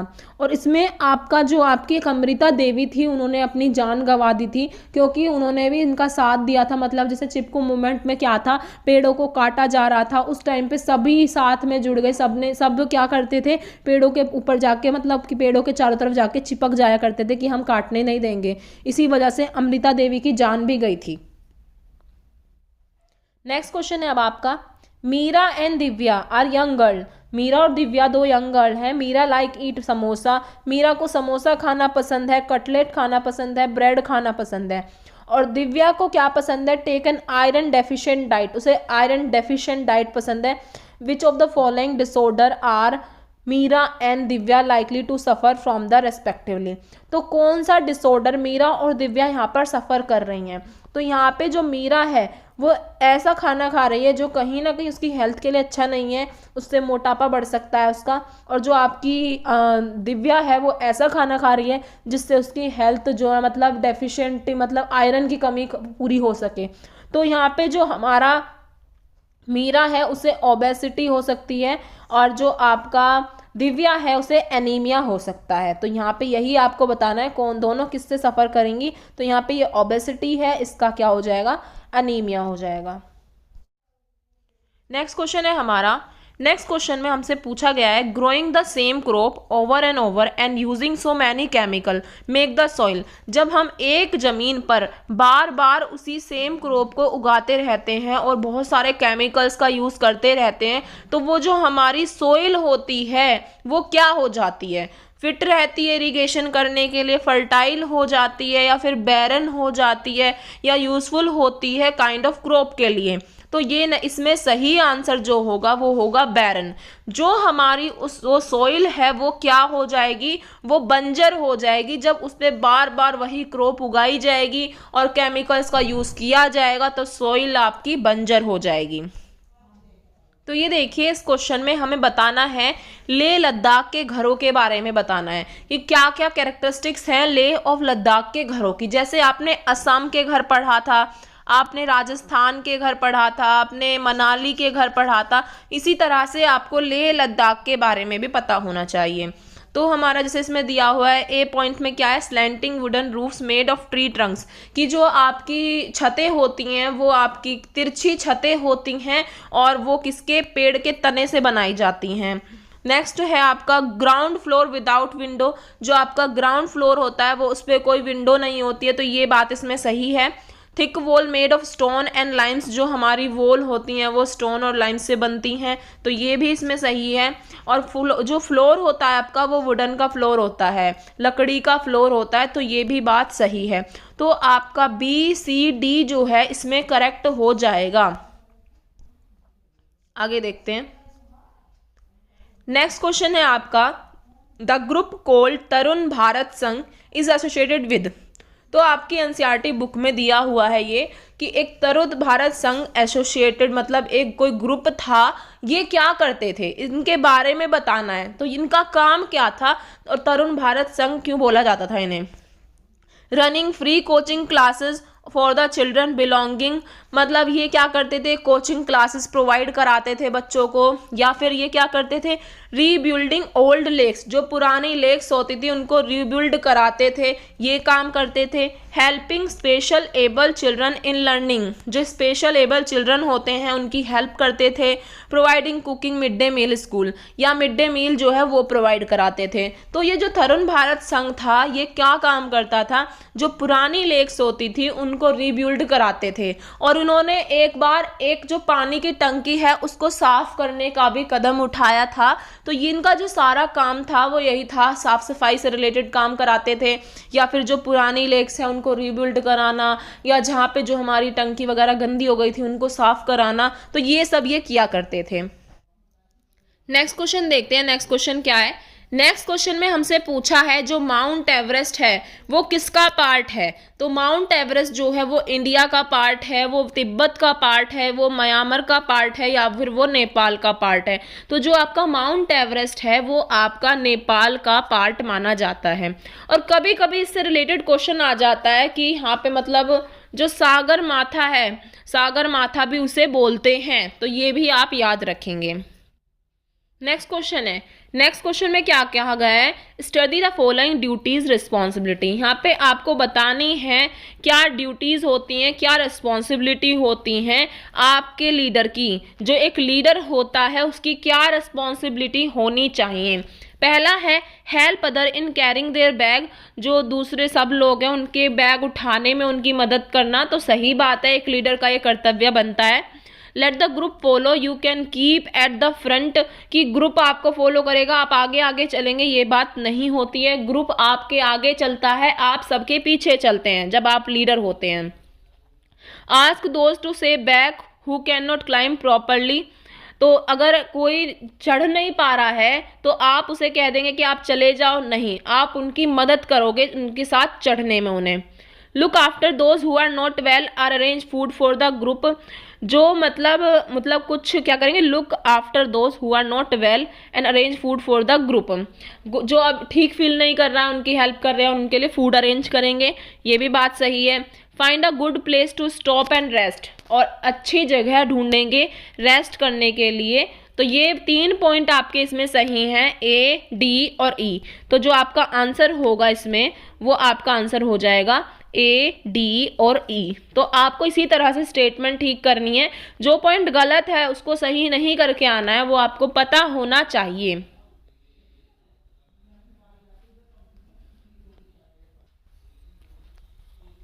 तो देखिए अब यहाँ पे हमें बताना है इस क्वेश्चन के अंदर, given below are some human activities, क्या क्या ह्यूमन एक्टिविटीज हम कर रहे हैं जिससे क्या प्रॉब्लम फेस करनी पड़ रही है, मतलब एक तरह से this activity responsible for disappearance, disappearance के कारण बन रहे हैं। तो जैसे यहाँ पे पहला पॉइंट है आपका डिगिंग ऑफ माइंस, बहुत ज़्यादा माइंस जो हैं उन्हें डिग किया जा रहा है। दूसरा है कंस्ट्रक्शन ऑफ डैम्स, डैम्स को कंस्ट्रक्ट किया जा रहा है, तो दोनों पॉइंट सही हैं। Collection of leaves and herbs to sell them, ये कोई खास पॉइंट नहीं है। Weaving basket from bamboo, basket बनाने का भी नहीं है। Make leaf plates out of fallen leaves, ये भी नहीं है।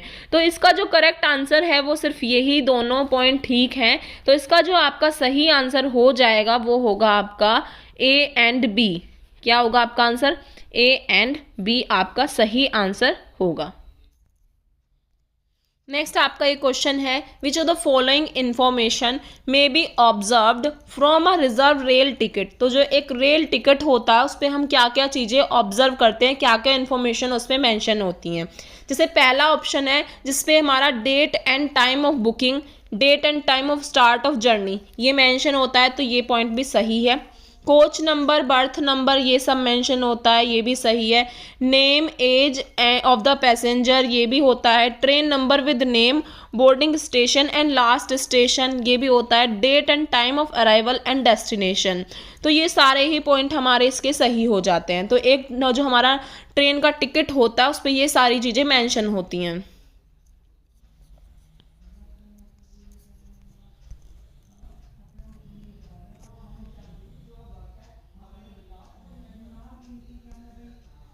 नेक्स्ट क्वेश्चन देखिए, ये क्वेश्चन आपका पहले भी आया था, तो ये क्वेश्चन बी कीपिंग से रिलेटेड आता ही है, रिपीट होके तरह। अब आपको ये पता चलेगा किस तरह से बार बार पूछे जाते हैं रिपीट होके, किस तरह से टॉपिक को चेंज कर दिया जाता है बट रहता वही है। तो इसमें आपको बताना है, select the correct statement about bee keeping. मधुमक्खी पालन का जो करेक्ट स्टेटमेंट है इसमें वो क्या है। January to March is the best time to start beekeeping, तो आप कहेंगे मैम ये तो गलत है, आपने बताया था अक्टूबर से जो हमारा दिसंबर का टाइम होता है वो सबसे बेस्ट होता है बी कीपिंग के लिए।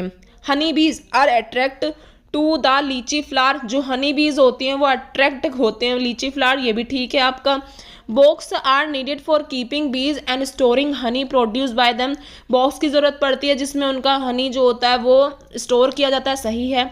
Sugar is purchase to make syrup for honey bees, sugar purchase करी जाती है उन हनी बीज के लिए सिरप वगैरह बनाने के लिए, तो ये भी पॉइंट सही है। तो ये वाला पॉइंट गलत है इसमें, यहाँ पे अगर आपका अक्टूबर से दिसंबर का टाइम होता तो आपका ये आंसर बिल्कुल सही होता, ये पॉइंट भी सही होता, बट यहाँ पे ये गलत है तो ये आपका सही नहीं है। तो ये तीनों ही पॉइंट आपके सही हो जाते हैं। ये क्वेश्चन देखिए, ये क्वेश्चन भी इजी है और आप इसे बता सकते हैं। तो यहाँ पे कहा है एनिमल, मतलब करेक्ट स्टेटमेंट बतानी है इस क्वेश्चन में आपको। तो क्वेश्चन के ऑप्शन है animal that have outside ear, जिन जानवरों के कान बाहर होते हैं, एंड हेयर और their body give birth to young ones, जिनके कान बाहर होते हैं वो क्या देते हैं, बच्चे देते हैं। दूसरा है आपका animal that do not have outside ear and hair they body lay egg, तो वो क्या देते हैं, जिनके आउटसाइड कान बाहर नहीं होते हैं वो क्या देते हैं, अंडे देते हैं। तो ये दोनों ही स्टेटमेंट सही हैं, तो ये दोनों ही स्टेटमेंट आपकी सही होंगी और सी और डी आपकी गलत होगी। तो आपको याद रखना है, जिन एनिमल्स के कान बाहर होते हैं वो बच्चे देते हैं और जिनके कान बाहर नहीं दिखाई देते हैं वो अंडे देते हैं। तो ए और बी जो है आपका इसमें बिल्कुल करेक्ट आंसर हो जाएगा।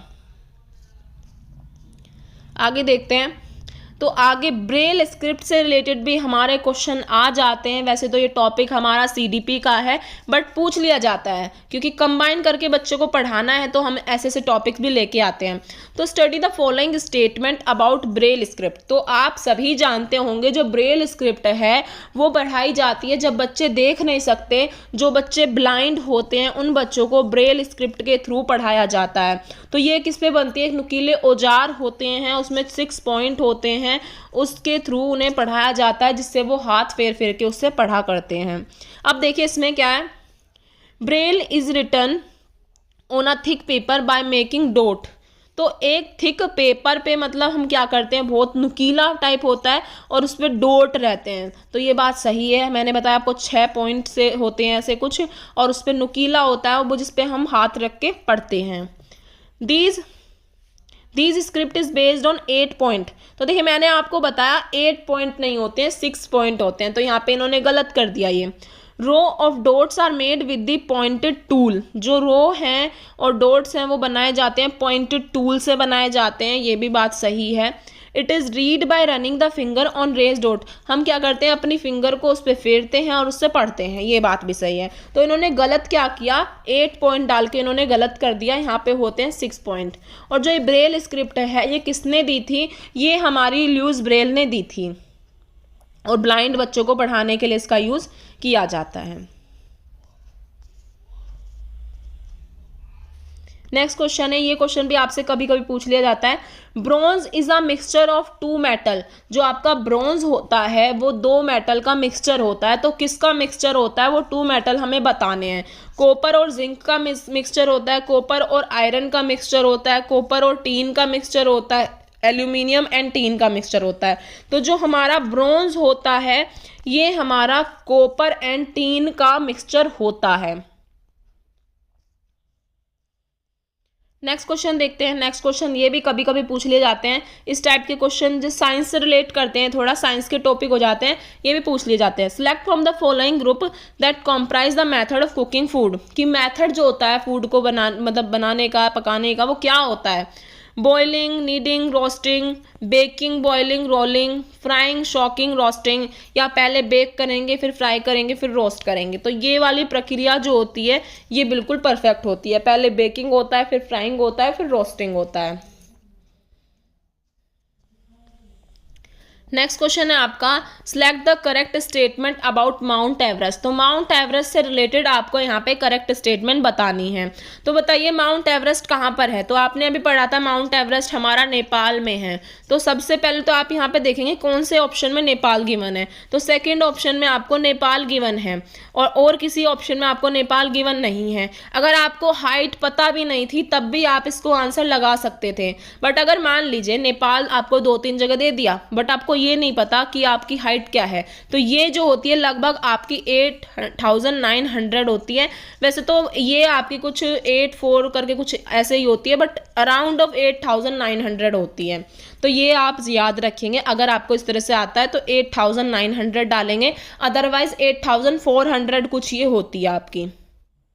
नेक्स्ट क्वेश्चन देखेंगे। नेक्स्ट क्वेश्चन में क्या है, नेक्स्ट क्वेश्चन में कहा गया है ग्लास जार्स एंड बोतल are dried well then the sun before filling with pickle. मतलब यहाँ पे कहना चाह रहे हैं कि जो हमारा अचार की बोतल जिसमें हम अचार रखते हैं, वो बोतल जो होती है या जो भी होता है घर में, उसको पहले हम सुखाते हैं धूप में, जिससे कि जो उसका मॉइस्चर होता है ना वो बिल्कुल ख़त्म हो जाए और अचार ख़राब ना हो। तो देखिए मैंने तो आंसर ही बता दिया पहले, तो इसमें ये आपका सही आंसर हो जाएगा। हम इसलिए सुखाते हैं उस बोतल को जिससे कि जो हमारा अचार है वो ख़राब ना हो, उसमें जितना भी मॉइस्चर है वो रिमूव हो जाए, कंप्लीटली रिमूव हो जाए, जो उसके अंदर मॉइस्चर है वो रिमूव हो जाए।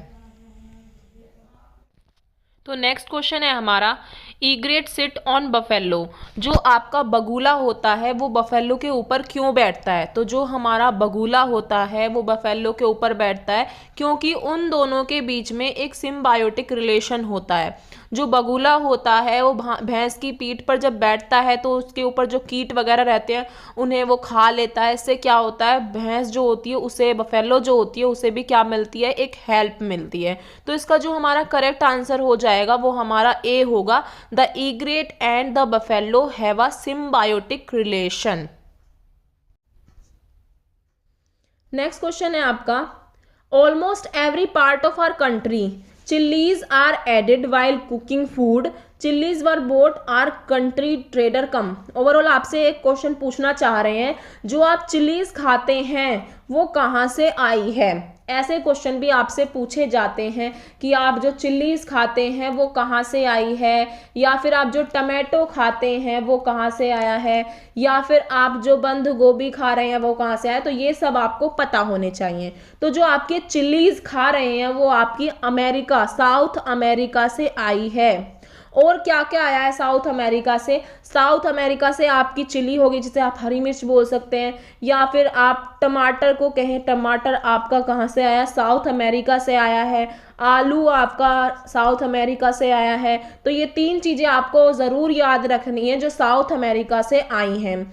और कुछ चीज़ें मैं याद दिला देती हूँ आपको, जैसे आपका जो यूरोप है, यूरोप से आपका क्या क्या आया है, यूरोप से आपकी बंद गोभी आई है, लिख सकते हैं आप, यूरोप से आपकी बंद गोभी आई है और मटर आई है। अगर आपसे क्वेश्चन में पूछा जाता है कि यूरोप से कौन सी चीज़ें आई हैं, मटर और बंद गोभी जो है ये आपकी यूरोप से आई है। ऐसे ही आपसे पूछा जा सकता है कि अफ्रीका से आपका क्या आया है, अफ्रीका से जो आपकी आई है वो आपकी या तो भिंडी आई है या फिर कॉफ़ी आई है। जो आप कॉफ़ी पीते हैं और भिंडी खाते हैं वो अफ्रीका से आई है। तो ये अफ्रीका की आपको याद रखना है। नेक्स्ट आपसे पूछ लेते हैं कि सोयाबीन जो आप खाते हैं वो कहाँ से आया है। तो सोयाबीन जो है ये हमारा चीन से आया है। तो ये आपके लिए बेस्ट क्वेश्चन है। अगर ये ना पूछ के उन्होंने चेंज करके पूछना भी चाहा तो आपका आंसर बिल्कुल करेक्ट होगा। आगे देखते हैं, नेक्स्ट क्वेश्चन है। तो फ्रेंड्स नेक्स्ट क्वेश्चन है हमारा, नेक्स्ट क्वेश्चन में पूछा जा रहा है when a snake charmer play on his musical instrument bean, the snake swing its head and from sound, how do you think the snake respond to the musical instrument। तो इसमें पूछ रहे हैं जब एक स्नेक चार्मर होता है, जो सपेरा होता है, जब वो बीन बजाता है तो जो हमारा स्नेक है वो रिस्पॉन्ड कैसे करता है। क्या उसे जो बीन की आवाज़ सुनाई देती है या फिर मतलब उसे वाइब्रेशन समझ में आता है। तो आपको याद रखना है कि जो आपका स्नेक होता है उसे सुनाई नहीं देता है, वो सिर्फ जो वाइब्रेशन होता है आपका ज़मीन पर या कह सकते हैं कंपन जो होता है उसको महसूस करता है, उसी की वजह से वो रिस्पॉन्स करता है। तो इसमें ये ऑप्शन देख सकते हैं। तो इसके ऑप्शन जो आपको गिवन है देखिए, by responding to the vibration produce by instrument. तो यही आपका सही आंसर है, जो रेस्पॉन्स है वो वाइब्रेशन के वजह से ही दे पा रहा है। तो ये इसमें करेक्ट हो जाता है। तो स्नेक चार्मर से रिलेटेड आपसे क्वेश्चन पूछ लिए जाते हैं। एक ये भी क्वेश्चन पूछ लिया जाता है स्नेक से रिलेटेड कि स्नेक के जो टीथ होते हैं वो कितने होते हैं, जहरीले दांत। 2 जहरीले दांत होते हैं। और कितने तरह के हमारे स्नेक पाए जाते हैं, 4 तरह के स्नेक पाए जाते हैं। और स्नेक से बनी डिश कहाँ पे पाई जाती है, हांगकांग में पाई जाती है। तो ये क्वेश्चन आपको दिमाग में फिट हो जाने चाहिए।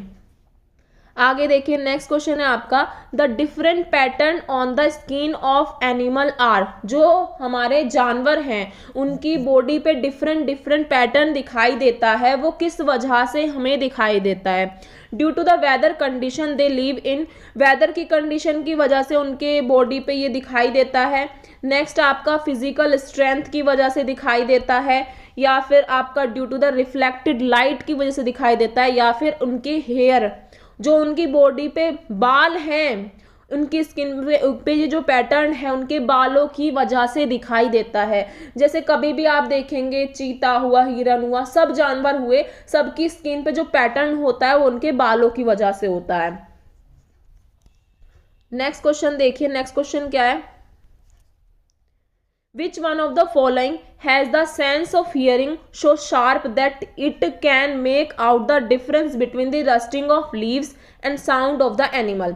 आपको तो आपसे इस क्वेश्चन में ये पूछा गया है कौन सा ऐसा एनिमल है जिसके सेंसेस इतने ज़्यादा शार्प हैं कि उसे जो आपके लीव्स की आवाज़ है या फिर किसी एनिमल की आवाज़ है उसमें अंतर समझ में आता है। तो ये बात करी जा रही है आपकी बाघ की, आपकी टाइगर की। टाइगर ही एक ऐसा जानवर है जिसे पत्तों की आवाज़ में और दूसरे जानवर की आवाज़ में अंतर समझ में आता है। तो देखिए मैंने आपको बताया था कि एलिफेंट हुआ, स्लोथ हुआ, टाइगर हुआ, इनसे रिलेटेड आपके स्टेटमेंट क्वेश्चन पूछे जाते हैं। तो यहाँ तो डायरेक्ट पूछा गया है। अगर ये दूसरे एग्जाम में पूछा जा सकता है तो इस तरह से पूछा जा सकता है कि आपके पास पॉइंट होंगे इसके, तो आपको ये पॉइंट पता होने चाहिए। बाघ से रिलेटेड आपको क्या क्या जानकारी होनी चाहिए। जो बाघ है वो रात में हमसे 6 गुना, जो बाघ होता है, टाइगर होता है, वो रात में हमसे 6 गुना बेहतर देख सकता है। तो ये आपको पता होना चाहिए कि जो बाघ होता है वो आपसे 6 गुना बेहतर देख सकता है रात में। दूसरा पॉइंट आपका बाघ का होता है कि जो बाघ होता है उसकी जो दहाड़ होती है, बाघ की दहाड़ जो होती है वो 3 किलोमीटर तक सुनाई देती है। मतलब अगर वो अपने इलाके में दहाड़ रहा है तो उसके जो 3 किलोमीटर की दूरी में इलाका है वहां तक उसकी दहाड़ जो है वो सुनाई देती है। तो ये कुछ पॉइंट्स आपको इसके बारे में पता होने चाहिए, अगर एग्जाम में आए तो वो गलत ना हो। अगर एग्जाम में 3 किलोमीटर की जगह आपको 6 किलोमीटर दिया है तो गलत है। अगर एग्जाम में 6 गुना की जगह 8 गुना दिया है तो गलत है। तो ये आपको पता होना चाहिए। तो देखिए इसका आंसर करेक्ट आपका टाइगर होगा। नेक्स्ट देखते हैं, नेक्स्ट क्वेश्चन क्या है, these plant has leaves with are used as vegetable. कौन सा प्लांट है जिसकी पत्तियों को तो यूज करते हैं वेजिटेबल की तरह, जिसके सीड्स को यूज करते हैं ऑयल की तरह। तो आप अगर देखते हैं अपने घर में जो मम्मी हमारी ज़्यादातर यूज़ करती हैं, मस्टर्ड ऑयल का यूज़ करती हैं। और जैसे अभी सीज़न चल रहा है, सर्दी का टाइम है थोड़ा, इस टाइम पे आप देखते होंगे आपके घर में साग बनता है। तो ये क्या होता है, जो मस्टर्ड है, आपकी सरसों है, इसके बीज को तो हम तेल के लिए यूज़ करते हैं और इसकी पत्तियों को हम सब्जी बनाने के लिए यूज़ करते हैं। तो ये बहुत ही अच्छा रहता है, तो दोनों कामों में इसका यूज़ हो जाता है। तो करेक्ट आंसर आपका क्या हो जाएगा, मस्टर्ड हो जाएगा। नेक्स्ट ये टॉपिक भी आपके लिए इंपॉर्टेंट है, खेजाड़ी ट्री। तो ये भी आपसे पूछे जाते हैं। खेजाड़ी ट्री के बारे में आपको यहाँ पे बताना है कि कौन कौन सी स्टेटमेंट है जो आपकी इसमें सही है। जैसे सबसे पहला स्टेटमेंट है, these tree is mainly found in desert area. जो ये ट्री हैं, खेजाड़ी ट्री हैं, ये कहाँ पाए जाते हैं, ये डेजर्ट एरिया में ही पाए जाते हैं। बिल्कुल सही स्टेटमेंट है ये। It grow without much water. तो इन ट्रीज को पानी की इतनी आवश्यकता नहीं होती है। जब ये डेजर्ट एरिया में उगाए जाते हैं, पाए जाते हैं, तो इन्हें पानी की इतनी ज़रूरत नहीं होती है। तो ये कम पानी में जीवित रहने वाला पेड़ होता है खेजाड़ी। आगे देखिए, it is shady tree, ah children like to play in the shade. जो बच्चे होते हैं वो इसकी छांव में खेलना पसंद करते हैं। तो ये भी पॉइंट आपका इसमें बिल्कुल सही माना जाएगा। नेक्स्ट है आपका, it store water, it trunk and people thin pipe to drink. तो अगर आपने ध्यान से पढ़ा होगा, आपको मैंने एक ओक पेड़ से रिलेटेड क्वेश्चन कराया था।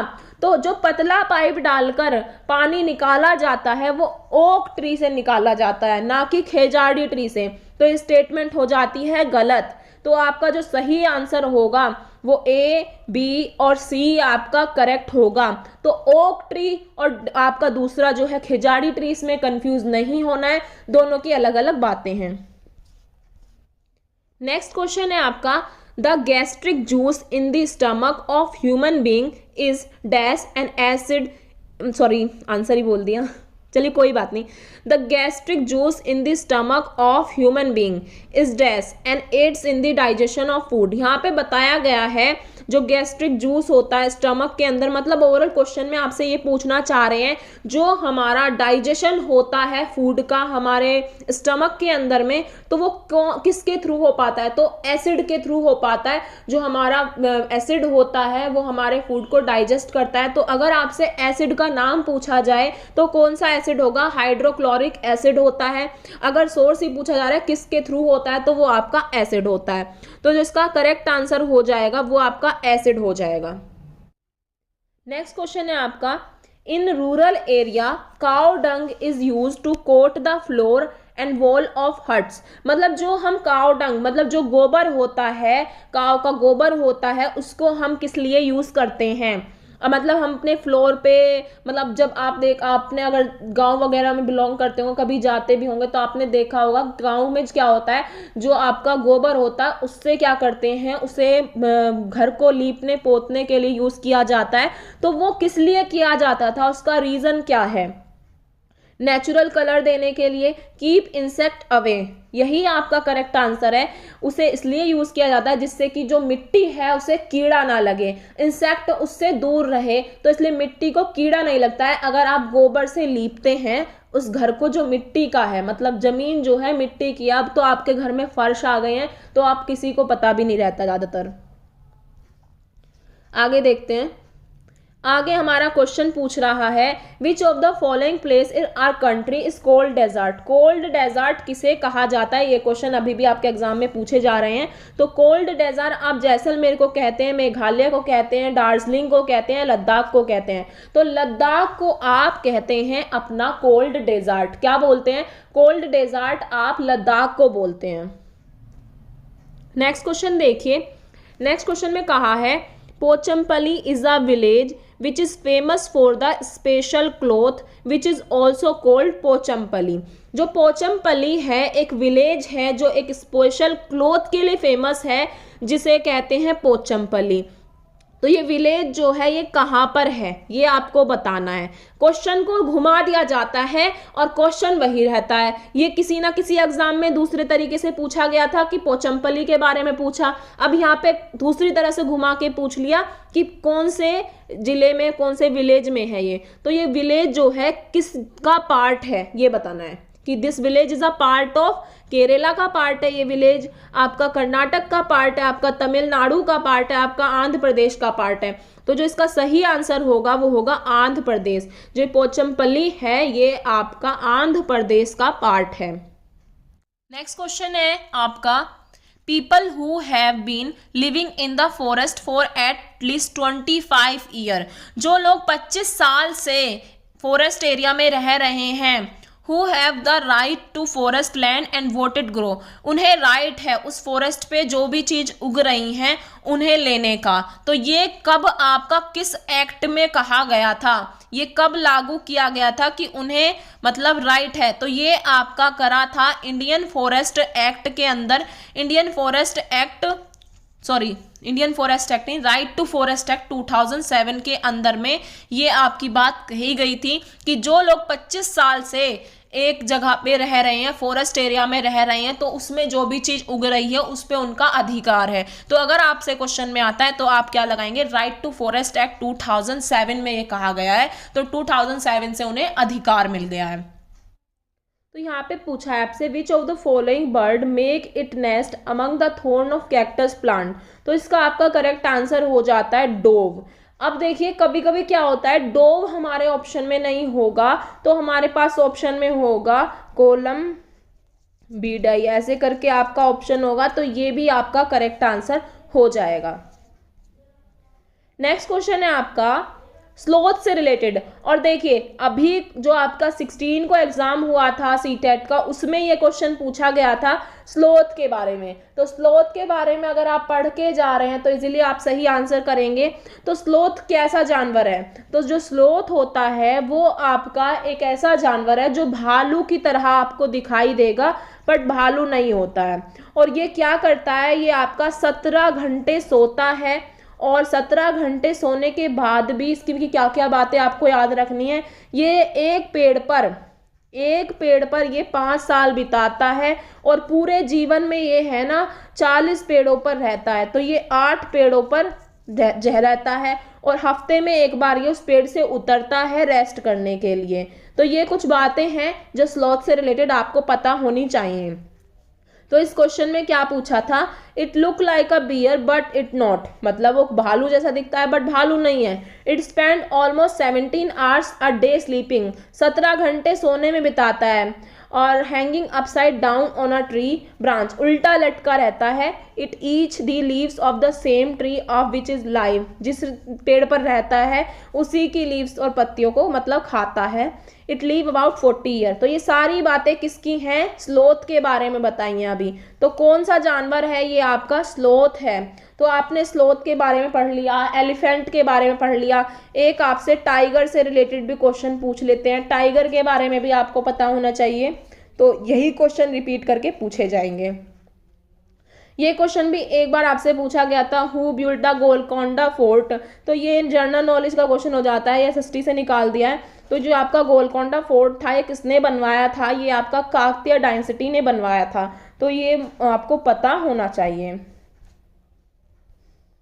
नेक्स्ट क्वेश्चन है आपका, नेक्स्ट है what is the mass of the object with density 15 ग्राम, अगर किसी की डेंसिटी 15 ग्राम है एंड वॉल्यूम 3 ग्राम है तो उसका मास निकालना है। तो मास निकालने के लिए आप क्या करते हैं, मल्टीप्लाई कर देते हैं, तो आपका जो आंसर हो जाता है वो 45 ग्राम आपका आंसर हो जाएगा।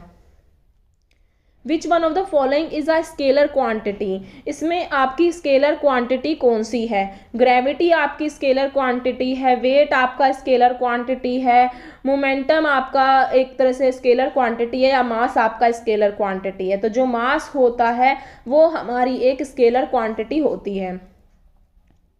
नेक्स्ट क्वेश्चन है आपका, an object in which no light ray can pass through, जिस ऑब्जेक्ट से कोई भी लाइट और रे पास नहीं हो सकती उसे आप क्या बोलते हैं, उसे आप ओपैक बोलते हैं, जिससे कोई भी लाइट हमारी ट्रांसफर नहीं हो सकती उसे हम क्या बोलेंगे, ओपैक बोलेंगे, ओपैक बोल सकते हैं इसे, क्योंकि हमारी इससे कोई भी लाइट ट्रांसफर नहीं होगी। नेक्स्ट और लास्ट क्वेश्चन है हमारा, what will be the weight of an object on the surface of the earth whose mass is 10 kg। मतलब ये बताइए क्या वेट होगा ऑब्जेक्ट का सरफेस ऑफ द अर्थ पे जिसका मास 10 kg है मून पे जाके। अगर मून पे जाके 10 kg है तो उसका हमारा अर्थ पे क्या वेट होगा। तो ये आपके लिए होमवर्क क्वेश्चन रहेगा, इसको आप कमेंट बॉक्स में कमेंट करके बताएंगे। तो आई होप आपको आज की वीडियो बढ़िया लगी होगी, सारे क्वेश्चन आपके कवर हो गए होंगे। अगर आपने पढ़ लिया है तो आपका रिवीजन हो गया होगा। अगर वीडियो पसंद आया है तो अपने सभी फ्रेंड्स के साथ शेयर करिए जिनका भी एग्जाम अभी तक नहीं हुआ है, जिससे उन्हें हेल्प मिल सके। तो इसमें से उनका 15 मार्क्स कवर हो जाता है। नेक्स्ट हम आपके लिए लेके आएंगे 15 मार्क्स जो आपका पेडागोजी वाला है ईवीएस का, वो भी आपको कंप्लीट कवर कराएंगे। Thank you so much.